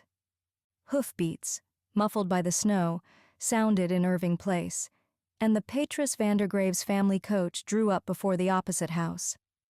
The Vandergrave girls and their brother sprang out and mounted the steps. Then the coach stopped again a few doors farther on, and the Parmley Ralstons, brought home by their cousins, descended at their own door. The next carriage that rounded the corner must therefore be the John Juniuses, bringing Tina. The gilt clock struck 1:30. Delia wondered, knowing that young Delia, out of regard for John Junius's business hours, never stayed late at evening parties. Doubtless Tina had delayed her. Mrs. Ralston felt a little annoyed with Tina's thoughtlessness in keeping her cousin up, but the feeling was swept away by an immediate wave of sympathy. We must go away somewhere and lead plain lives among plain people. If Charlotte carried out her threat, and Delia knew she would hardly have spoken unless her resolve had been taken, it might be that at that very moment poor Tina was dancing her last valse. Another quarter of an hour passed. Then, just as the cold was finding a way through Delia's shawl, she saw 2 people turn into the deserted square from Irving Place. One was a young man in opera hat and ample cloak. To his arm clung a figure so closely wrapped and muffled that, until the corner light fell on it, Delia hesitated. After that, she wondered that she had not at once recognized Tina's dancing step and her manner of tilting her head a little sideways to look up at the person she was talking to. Tina and Lanning Halsey, walking home alone in the small hours from the Vandergrave ball. Delia's first thought was of an accident. The carriage might have broken down, or else her daughter been taken ill and obliged to return home. But no. In the latter case, she would have sent the carriage on with Tina. And if there had been an accident of any sort, the young people would have been hastening to apprise Mrs. Ralston. Instead of which, through the bitter, brilliant night, they sauntered like lovers in a midsummer glade, and Tina's thin slippers might have been falling on daisies instead of snow. Delia began to tremble like a girl. In a flash, she had the answer to a question which had long been the subject of her secret conjectures. How did lovers like Charlotte and Clement Spender contrive to meet? What Latmian solitude hid their clandestine joys? In the exposed, compact little society to which they all belonged, how was it possible, literally, for such encounters to take place? Delia would never have dared to put the question to Charlotte. There were moments when she almost preferred not to know, not even to hazard a guess. But now, at a glance, she understood. How often Charlotte Lovell, staying alone in town with her infirm grandmother, must have walked home from evening parties with Clement Spender. How often have let herself and him into the darkened house in Mercer Street, where there was no one to spy upon their coming but a deaf old lady and her aged servants, all securely sleeping overhead. Delia, at the thought, saw the grim drawing-room which had been their moonlit forest, the drawing-room into which old Mrs. Lovell no longer descended, with its swathed chandelier and hard empire sofas, and the eyeless marble caryatids of the mantel. She pictured the shaft of moonlight falling across the swans and garlands of the faded carpet, and in that icy light, 2 young figures in each other's arms. Yes, it must have been some such memory that had roused Charlotte's suspicions, excited her fears, sent her down in the darkness to confront the culprits. Delia shivered at the irony of the confrontation. If Tina had but known. But to Tina, of course, Charlotte was still what she had long since resolved to be, the image of prudish spinsterhood. And Delia could imagine how quietly and decently the scene below stairs would presently be enacted. No astonishment, no reproaches, no insinuations, but a smiling and resolute ignoring of excuses. "What, Tina? You walked home with Lanning? You imprudent child, in this wet snow. Ah, I see. Delia was worried about the baby and ran off early, promising to send back the carriage. And it never came? Well, my dear, I congratulate you on finding Lanning to see you home. Yes, I sat up because I couldn't for the life of me remember whether you'd taken the latchkey. Was there ever such a flighty old aunt? But don't tell your mamma, dear, or she'd scold me for being so forgetful and for staying downstairs in the cold. You're quite sure you have the key? Ah, Lanning has it. Thank you, Lanning, so kind. Good night, or one really ought to say good morning." As Delia reached this point in her mute representation of Charlotte's monologue, the front door slammed below, and young Lanning Halsey walked slowly away across the square. Delia saw him pause on the opposite pavement, look up at the house front, and then turn lingeringly away. His dismissal had taken exactly as long as Delia had calculated it would. A moment later she saw a passing light under her door, heard the starched rustle of Charlotte's petticoats, and knew that mother and daughter had reached their rooms. Slowly, with stiff motions, she began to undress, blew out her candles, and knelt by her bedside, her face hidden. 10. Lying awake till morning, Delia lived over every detail of the fateful day when she had assumed the charge of Charlotte's child. At the time she had been hardly more than a child herself, and there had been no one for her to turn to, no one to fortify her resolution, or to advise her how to put it into effect. Since then, the accumulated experiences of 20 years ought to have prepared her for emergencies and taught her to advise others instead of seeking their guidance. But these years of experience weighed on her like chains binding her down to her narrow plot of life.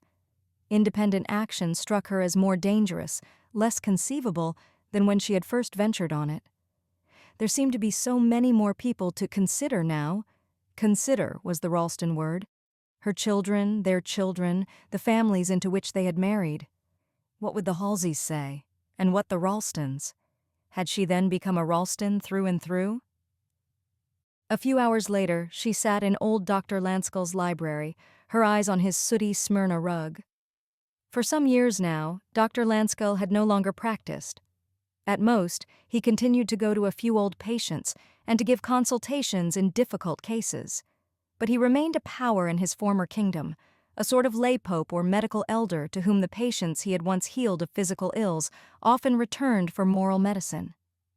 People were agreed that Dr. Lanskull's judgment was sound. But what secretly drew them to him was the fact that, in the most totem-ridden of communities, he was known not to be afraid of anything.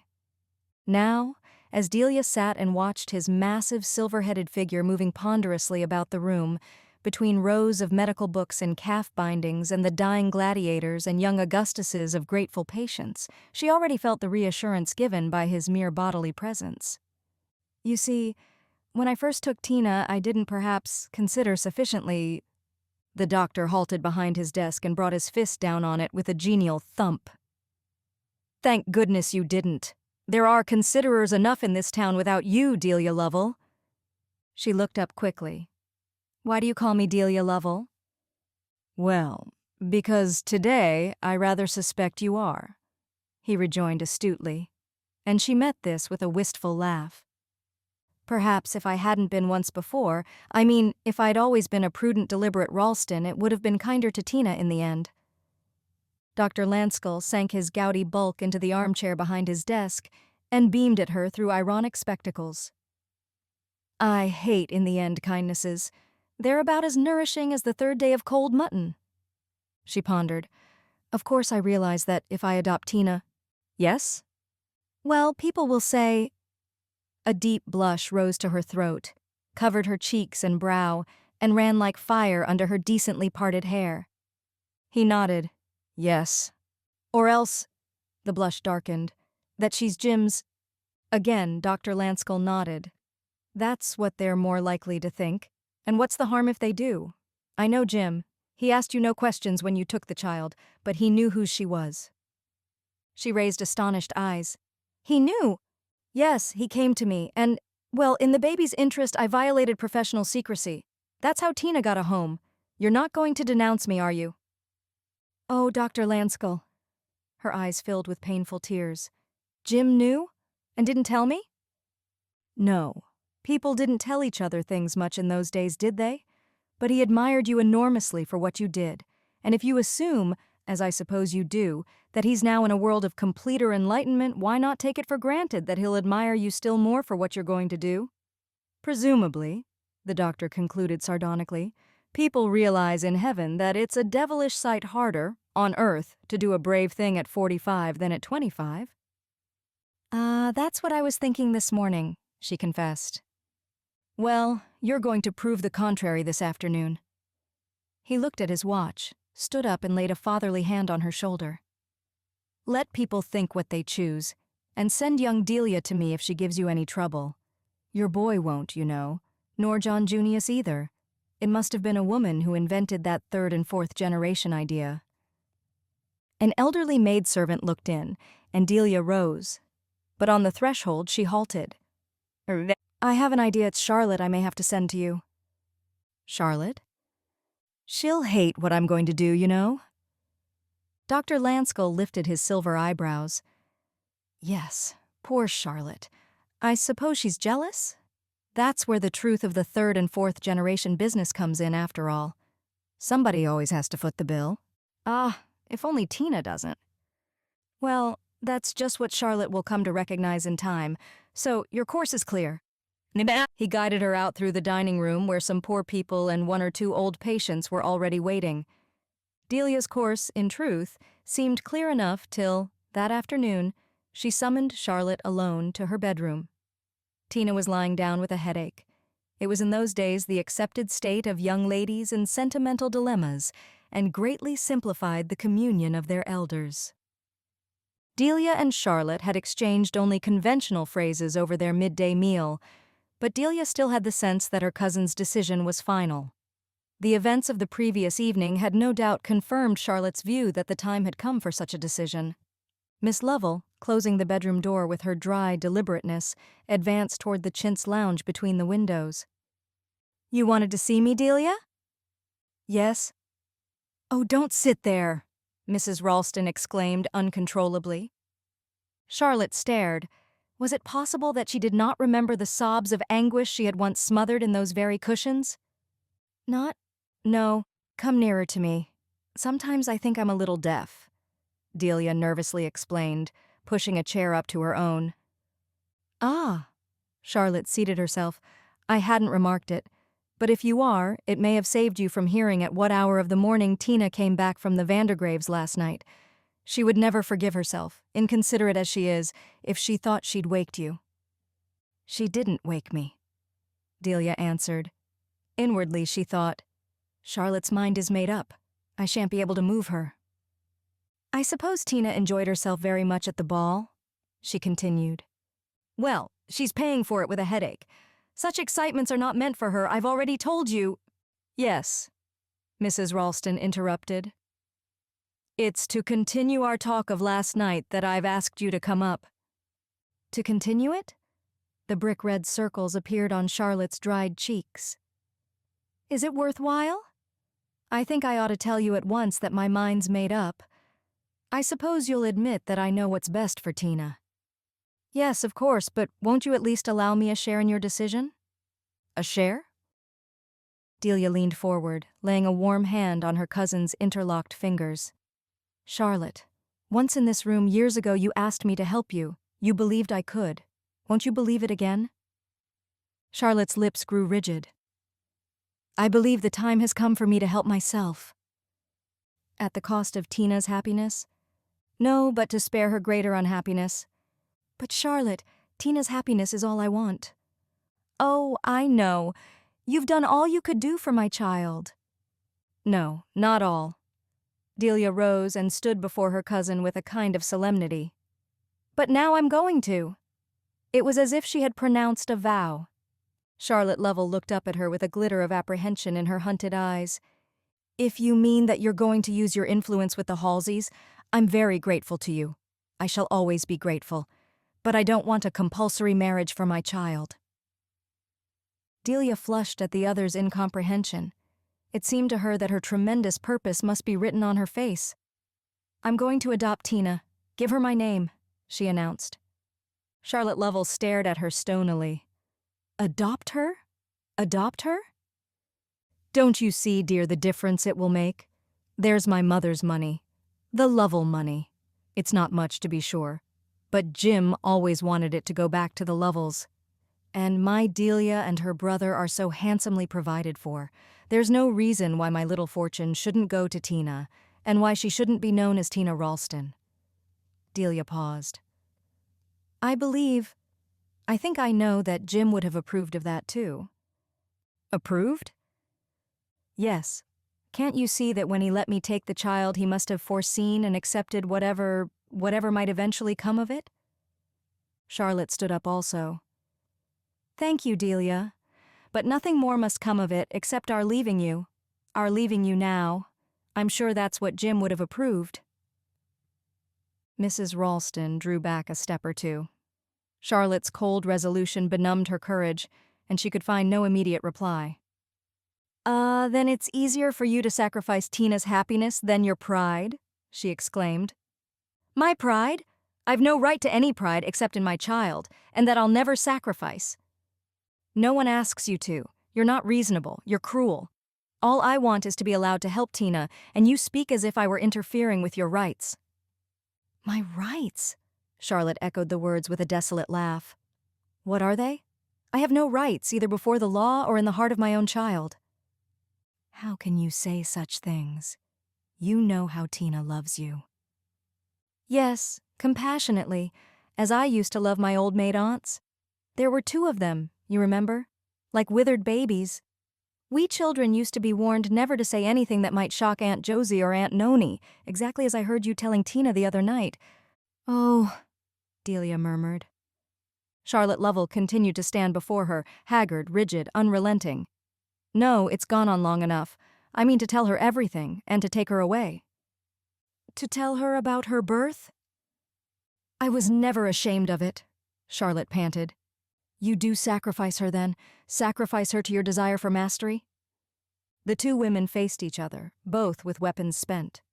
Delia, through the tremor of her own indignation, saw her antagonist slowly waver, step backward, sink down with a broken murmur on the lounge. Charlotte hid her face in the cushions, clenching them with violent hands. The same fierce maternal passion that had once flung her down upon those same cushions was now bowing her still lower, in the throes of a bitterer renunciation. Delia seemed to hear the old cry, "But how can I give up my baby?" Her own momentary resentment melted, and she bent over the mother's laboring shoulders. Chatty, it won't be like giving her up this time. Can't we just go on loving her together? Charlotte did not answer. For a long time she lay silent, immovable, her face hidden. She seemed to fear to turn it to the face bent down to her. But presently Delia was aware of a gradual relaxing of the stretched muscles and saw that one of her cousin's arms was faintly stirring and groping. She lowered her hand to the seeking fingers, and it was caught and pressed to Charlotte's lips. 11. Tina Lovell, now Miss Clementina Ralston, was to be married in July to Lanning Halsey. The engagement had been announced only in the previous April, and the female elders of the tribe had begun by crying out against the indelicacy of so brief a betrothal. It was unanimously agreed in the New York of those times that young people should be given the chance to get to know each other, though the greater number of the couples constituting New York society had played together as children and been born of parents as long and as familiarly acquainted. Yet some mysterious law of decorum required that the newly affianced should always be regarded as being also newly known to each other. In the southern states things were differently conducted. Headlong engagements, even runaway marriages, were not uncommon in their annals. But such rashness was less consonant with the sluggish blood of New York, where the pace of life was still set with a Dutch deliberateness. In a case as unusual as Tina Ralston's, however, it was no great surprise to anyone that tradition should have been disregarded. In the first place, everybody knew that she was no more Tina Ralston than you or I, unless, indeed, one were to credit the rumors about poor Jim's unsuspected past and his widow's magnanimity. But the opinion of the majority was against this. People were reluctant to charge a dead man with an offense from which he could not clear himself, and the Ralstons unanimously declared that, thoroughly as they disapproved of Mrs. James Ralston's action, they were convinced that she would not have adopted Tina if her doing so could have been construed as casting a slur on her late husband. No, the girl was perhaps a Lovell, though even that idea was not generally held. But she was certainly not a Ralston. Her brown eyes and flighty ways too obviously excluded her from the clan for any formal excommunication to be needful. In fact, most people believed that, as Dr. Lanskull had always affirmed, her origin was really undiscoverable, that she represented one of the unsolved mysteries which occasionally perplex and irritate well-regulated societies, and that her adoption by Delia Ralston was simply one more proof of the Lovell clannishness, since the child had been taken in by Mrs. Ralston only because her cousin Charlotte was so attached to it. To say that Mrs. Ralston's son and daughter were pleased with the idea of Tina's adoption would be an exaggeration, but they abstained from comment, minimizing the effect of their mother's whim by a dignified silence.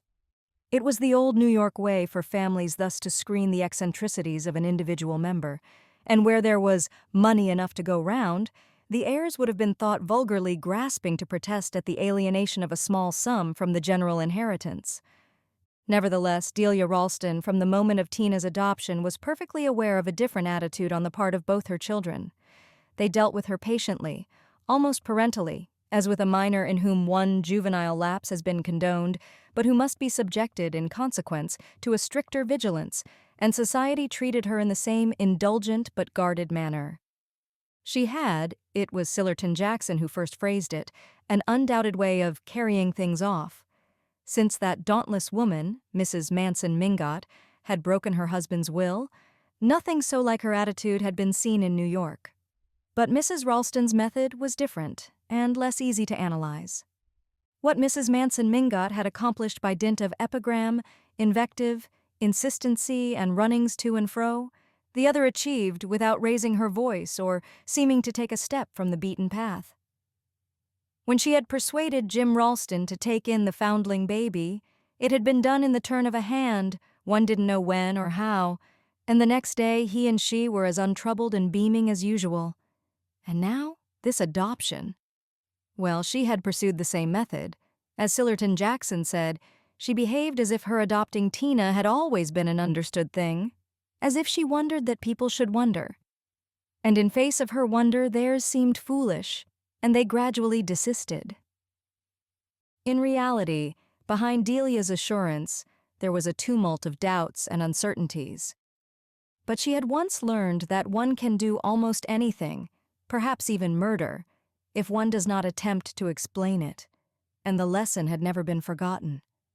She had never explained the taking over of the foundling baby, nor was she now going to explain its adoption.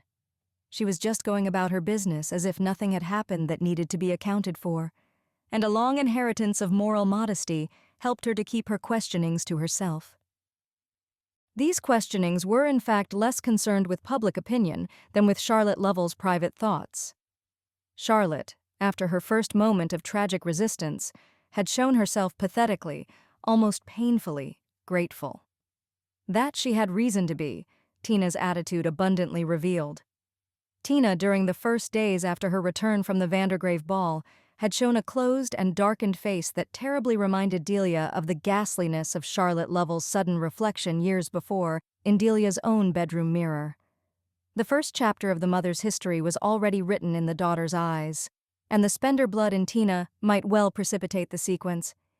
During those few days of silent observation, Delia discovered, with terror and compassion, the justification of Charlotte's fears. The girl had nearly been lost to them both. At all costs, such a risk must not be renewed. The Halseys, on the whole, had behaved admirably. Lanning wished to marry dear Delia Ralston's protégée, who was shortly, it was understood, to take her adopted mother's name and inherit her fortune.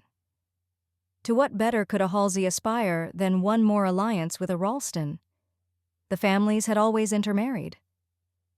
The Halsey parents gave their blessing with a precipitation which showed that they too had their anxieties, and that the relief of seeing Lanning settled would more than compensate for the conceivable drawbacks of the marriage. Though once it was decided on, they would not admit even to themselves that such drawbacks existed. Old New York always thought away whatever interfered with the perfect propriety of its arrangements. Charlotte Lovell, of course, perceived and recognized all this. She accepted the situation, in her private hours with Delia, as one more in the long list of mercies bestowed on an undeserving sinner. And one phrase of hers perhaps gave the clue to her acceptance. Now at least she'll never suspect the truth. It had come to be the poor creature's ruling purpose that her child should never guess the tie between them.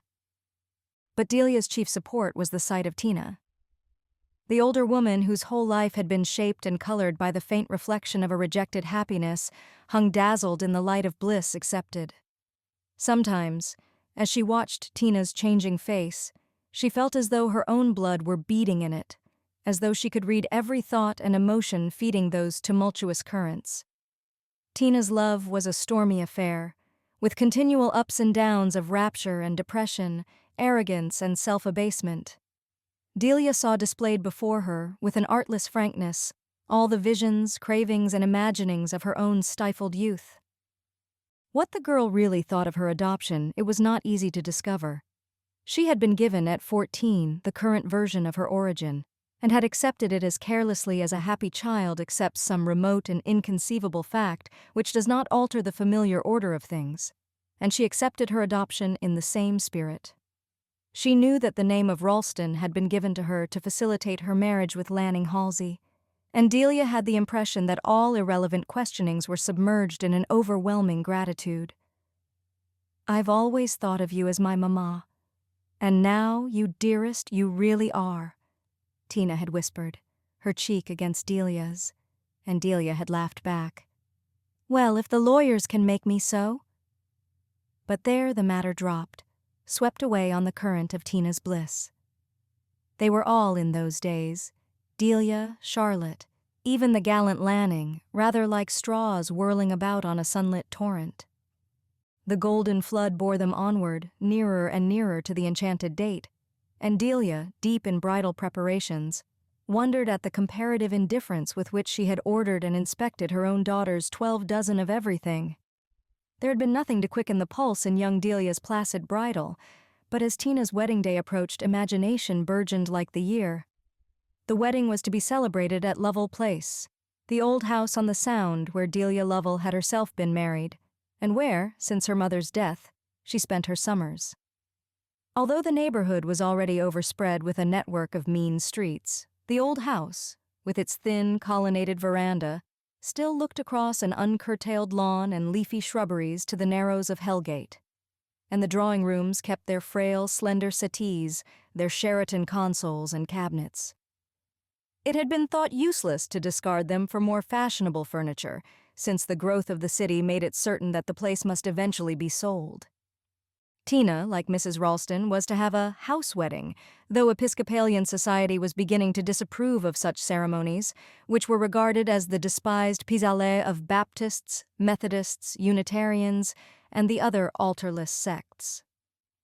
In Tina's case, however, both Delia and Charlotte felt that the greater privacy of a marriage in the house made up for its more secular character, and the Halseys favored their decision. The ladies accordingly settled themselves at Lovell Place before the end of June, and every morning young Lanning Halsey's catboat was seen beating across the bay and furling its sail at the anchorage below the lawn. There had never been a fairer June in anyone's memory. The damask roses and mignonette below the veranda had never sent such a breath of summer through the tall French windows. The gnarled orange trees brought out from the old arcaded orange house had never been so thickly blossomed. The very haycocks on the lawn gave out whiffs of Araby. The evening before the wedding, Delia Ralston sat on the veranda watching the moon rise across the Sound. She was tired with the multitude of last preparations and sad at the thought of Tina's going. On the following evening, the house would be empty. Till death came, she and Charlotte would sit alone together beside the evening lamp. Such repinings were foolish. They were, she reminded herself, not like her. But too many memories stirred and murmured in her. Her heart was haunted. As she closed the door on the silent drawing room, already transformed into a chapel with its lace-hung altar, the tall alabaster vases awaiting their white roses and June lilies, the strip of red carpet dividing the rows of chairs from door to chancel, she felt that it had perhaps been a mistake to come back to Lovell Place for the wedding. She saw herself again, in her high-waisted India mull, embroidered with daisies, her flat satin sandals, her Brussels veil, saw again her reflection in the sallow pier glass as she had left that same room on Jim Ralston's triumphant arm, and the one terrified glance she had exchanged with her own image before she took her stand under the bell of white roses in the hall, and smiled upon the congratulating company. Ah, what a different image the pier glass would reflect tomorrow. Charlotte Lovell's brisk step sounded indoors, and she came out and joined Mrs. Ralston. "I've been to the kitchen to tell Melissa Grimes that she'd better count on at least 200 plates of ice cream." 200? Yes, I suppose she had, with all the Philadelphia connection coming. Delia pondered. "How about the doilies?" she inquired. "With your Aunt Cecilia Vandergraves, we shall manage beautifully." "Yes, thank you, Charlotte, for taking all this trouble." "Oh!" Charlotte protested with her flitting sneer, and Delia perceived the irony of thanking a mother for occupying herself with the details of her own daughter's wedding. "Do sit down, Chatty," she murmured, feeling herself redden at her blunder. Charlotte, with a sigh of fatigue, sat down on the nearest chair. "We shall have a beautiful day tomorrow," she said, pensively surveying the placid heaven. "Yes, where is Tina?" "She was very tired. I've sent her upstairs to lie down." This seemed so eminently suitable that Delia made no immediate answer. After an interval, she said, "We shall miss her." Charlotte's reply was an inarticulate murmur. The two cousins remained silent, Charlotte as usual bolt upright, her thin hands clutched on the arms of her old-fashioned rush-bottomed seat, Delia somewhat heavily sunk into the depths of a high-backed armchair. The two had exchanged their last remarks on the preparations for the morrow. Nothing more remained to be said as to the number of guests, the brewing of the punch, the arrangements for the robing of the clergy, and the disposal of the presents in the best spare room.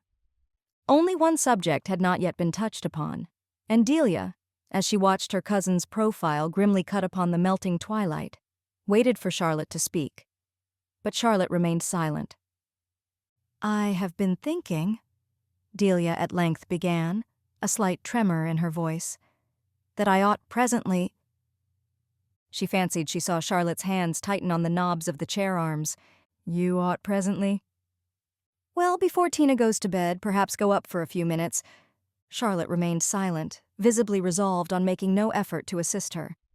"Tomorrow," Delia continued, "we shall be in such a rush from the earliest moment that I don't see how, in the midst of all the interruptions and excitement, I can possibly—" "Possibly?"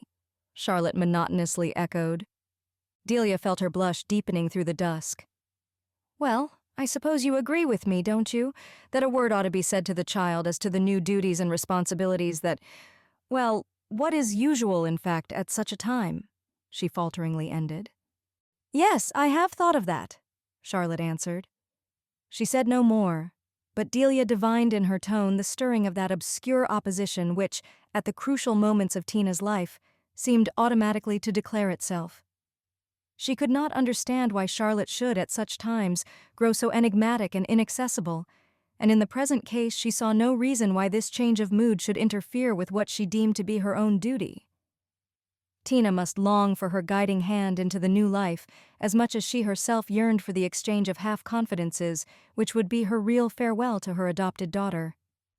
Her heart beating a little more quickly than usual, she rose and walked through the open window into the shadowy drawing-room. The moon, between the columns of the veranda, sent a broad band of light across the rows of chairs, irradiated the lace-decked altar with its empty candlesticks and vases, and outlined with silver Delia's heavy reflection in the pier glass. She crossed the room toward the hall. "Delia!" Charlotte's voice sounded behind her. Delia turned, and the two women scrutinized each other in the revealing light. Charlotte's face looked as it had looked on the dreadful day when Delia had suddenly seen it in the looking-glass above her shoulder. "You were going up now to speak to Tina?" Charlotte asked. Yes, it's nearly 9. I thought, yes, I understand." Miss Lovell made a visible effort at self-control. "Please understand me too, Delia, if I ask you not to." Delia looked at her cousin with a vague sense of apprehension. What new mystery did this strange request conceal? But no, such a doubt as flitted across her mind was inadmissible. She was too sure of her Tina. "I confess I don't understand, Charlotte. You surely feel that on the night before her wedding, a girl ought to have a mother's counsel. A mother's—" "Yes, I feel that." Charlotte Lovell took a hurried breath. "But the question is, which of us is her mother?" Delia drew back involuntarily. "Which of us?" she stammered. "Yes. Oh, don't imagine it's the first time I've asked myself the question. I mean to be calm, quite calm. I don't intend to go back to the past. I've accepted everything, gratefully. Only tonight. Just tonight." Delia felt the rush of pity which always prevailed over every other sensation in her rare interchanges of truth with Charlotte Lovell. Her throat filled with tears, and she remained silent. "Just tonight," Charlotte concluded. "I'm her mother." "Charlotte, you're not going to tell her so? Not now?" broke involuntarily from Delia. Charlotte gave a faint laugh. "If I did, should you hate it as much as all that?" "Hate it? What a word between us." "Between us? But it's the word that's been between us since the beginning, the very beginning. Since the day when you discovered that Clement Spender hadn't quite broken his heart because he wasn't good enough for you. Since you found your revenge and your triumph in keeping me at your mercy and in taking his child from me." Charlotte's words flamed up as if from the depth of the infernal fires. Then the blaze dropped, her head sank forward, and she stood before Delia dumb and stricken. Delia's first movement was one of an indignant recoil. Where she had felt only tenderness, compassion, the impulse to help and befriend, these darknesses had been smoldering in the other's breast. It was as if a poisonous smoke had swept over some pure summer landscape. Usually such feelings were quickly followed by a reaction of sympathy, but now she felt none. An utter weariness possessed her. "Yes," she said slowly, "I sometimes believe you really have hated me from the very first, hated me for everything I've tried to do for you." Charlotte raised her head sharply. "To do for me? But everything you've done has been done for Clement Spender." Delia stared at her with a kind of terror. "You are horrible, Charlotte. Upon my honor, I haven't thought of Clement Spender for years." "Ah, but you have. You have. You've always thought of him in thinking of Tina, of him and nobody else. A woman never stops thinking of the man she loves. She thinks of him years afterward, in all sorts of unconscious ways, in thinking of all sorts of things, books, pictures, sunsets, a flower or a ribbon, or a clock on the mantelpiece. Charlotte broke off with her sneering laugh. That was what I gambled on, you see. That's why I came to you that day. I knew I was giving Tina another mother. Again the poisonous smoke seemed to envelop Delia. That she and Charlotte, two spent old women, should be standing before Tina's bridal altar and talking to each other of hatred seemed unimaginably hideous and degrading. "You wicked woman! You are wicked!" she exclaimed. Then the evil mist cleared away, and through it she saw the baffled, pitiful figure of the mother who was not a mother and who, for every benefit accepted, felt herself robbed of a privilege. She moved nearer to Charlotte and laid a hand on her arm. "Not here. Don't let us talk like this here." The other drew away from her. "Wherever you please, then. I'm not particular." "But tonight, Charlotte, the night before Tina's wedding, isn't every place in this house full of her? How could we go on saying cruel things to each other anywhere?" Charlotte was silent, and Delia continued in a steadier voice.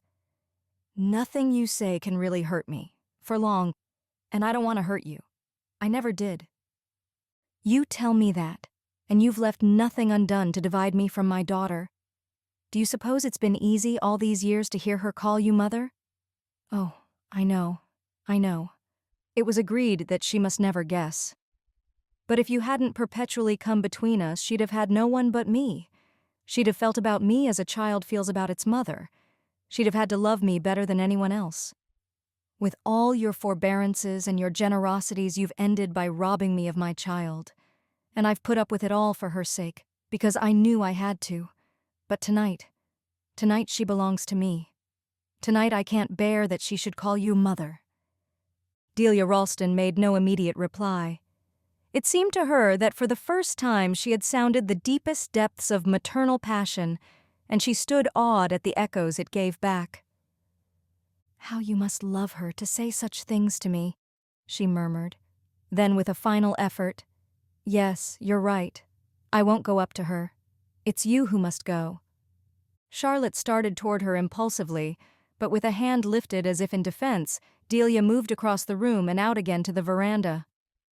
As she sank down in her chair, she heard the drawing-room door open and close and the sound of Charlotte's feet on the stairs.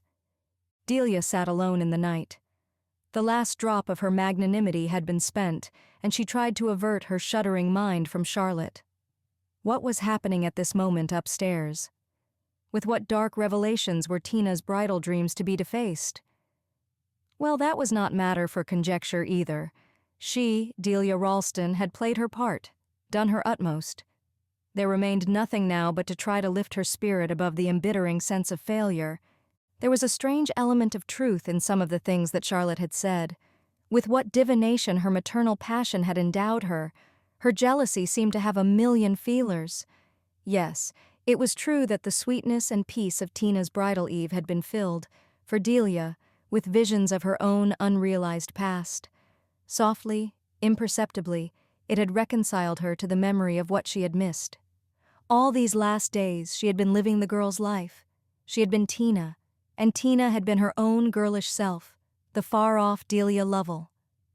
Now for the first time, without shame, without self-reproach, without a pang or a scruple, Delia could yield to that vision of requited love from which her imagination had always turned away. She had made her choice in youth, and she had accepted it in maturity. And here, in this bridal joy, so mysteriously her own, was the compensation for all she had missed and yet never renounced. Delia understood now that Charlotte had guessed all this, and that the knowledge had filled her with a fierce resentment. Charlotte had said long ago that Clement Spender had never really belonged to her. Now she had perceived that it was the same with Clement Spender's child. As the truth stole upon Delia, her heart melted with the old compassion for Charlotte. She saw that it was a terrible, a sacrilegious thing to interfere with another's destiny, to lay the tenderest touch upon any human being's right to love and suffer after his own fashion. Delia had twice intervened in Charlotte Lovell's life.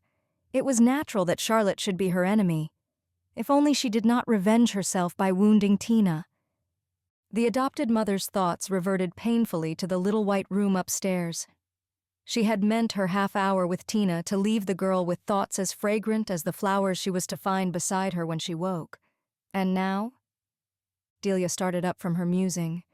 There was a step on the stair, Charlotte coming down through the silent house. Delia rose with a vague impulse of escape. She felt that she could not face her cousin's eyes. She turned the corner of the veranda, hoping to find the shutters of the dining room unlatched and to slip away unnoticed to her room. But in a moment, Charlotte was beside her. "Delia!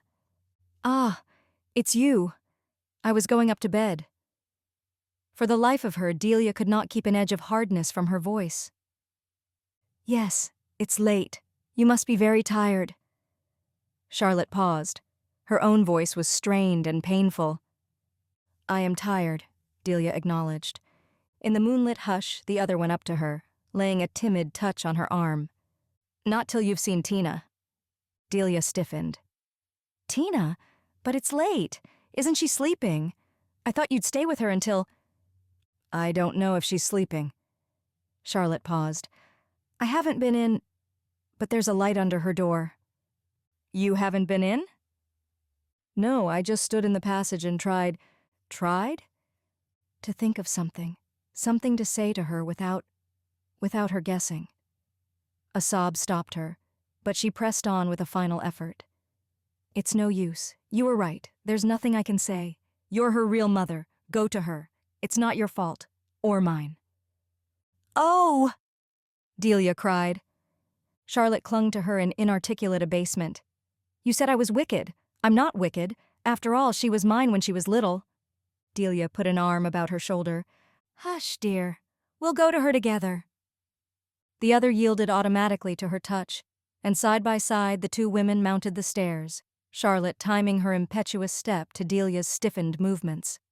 They walked down the passage to Tina's door, but there Charlotte Lovell paused and shook her head. "No, you," she whispered, and turned away. Tina lay in bed, her arms folded under her head, her happy eyes reflecting the silver space of sky which filled the window. She smiled at Delia through her dream. "I knew you'd come." Delia sat down beside her, and their clasped hands lay upon the coverlet. They did not say much after all, or else their communion had no need of words. Delia never knew how long she sat by the child's side. She abandoned herself to the spell of the moonlit hour. But suddenly she thought of Charlotte, alone behind the shut door of her own room, watching, struggling, listening. Delia must not, for her own pleasure, prolong that tragic vigil. She bent down to kiss Tina goodnight. Then she paused on the threshold and turned back. "Darling, just one thing more." "Yes?" Tina murmured through her dream. "I want you to promise me—" "Everything, everything, you darling mother." "Well then, that when you go away tomorrow, at the very last moment you understand—" "Yes?" "After you've said goodbye to me and to everybody else, just as Lanning helps you into the carriage." "Yes?" "That you'll give your last kiss to Aunt Charlotte. Don't forget, the very last." The end.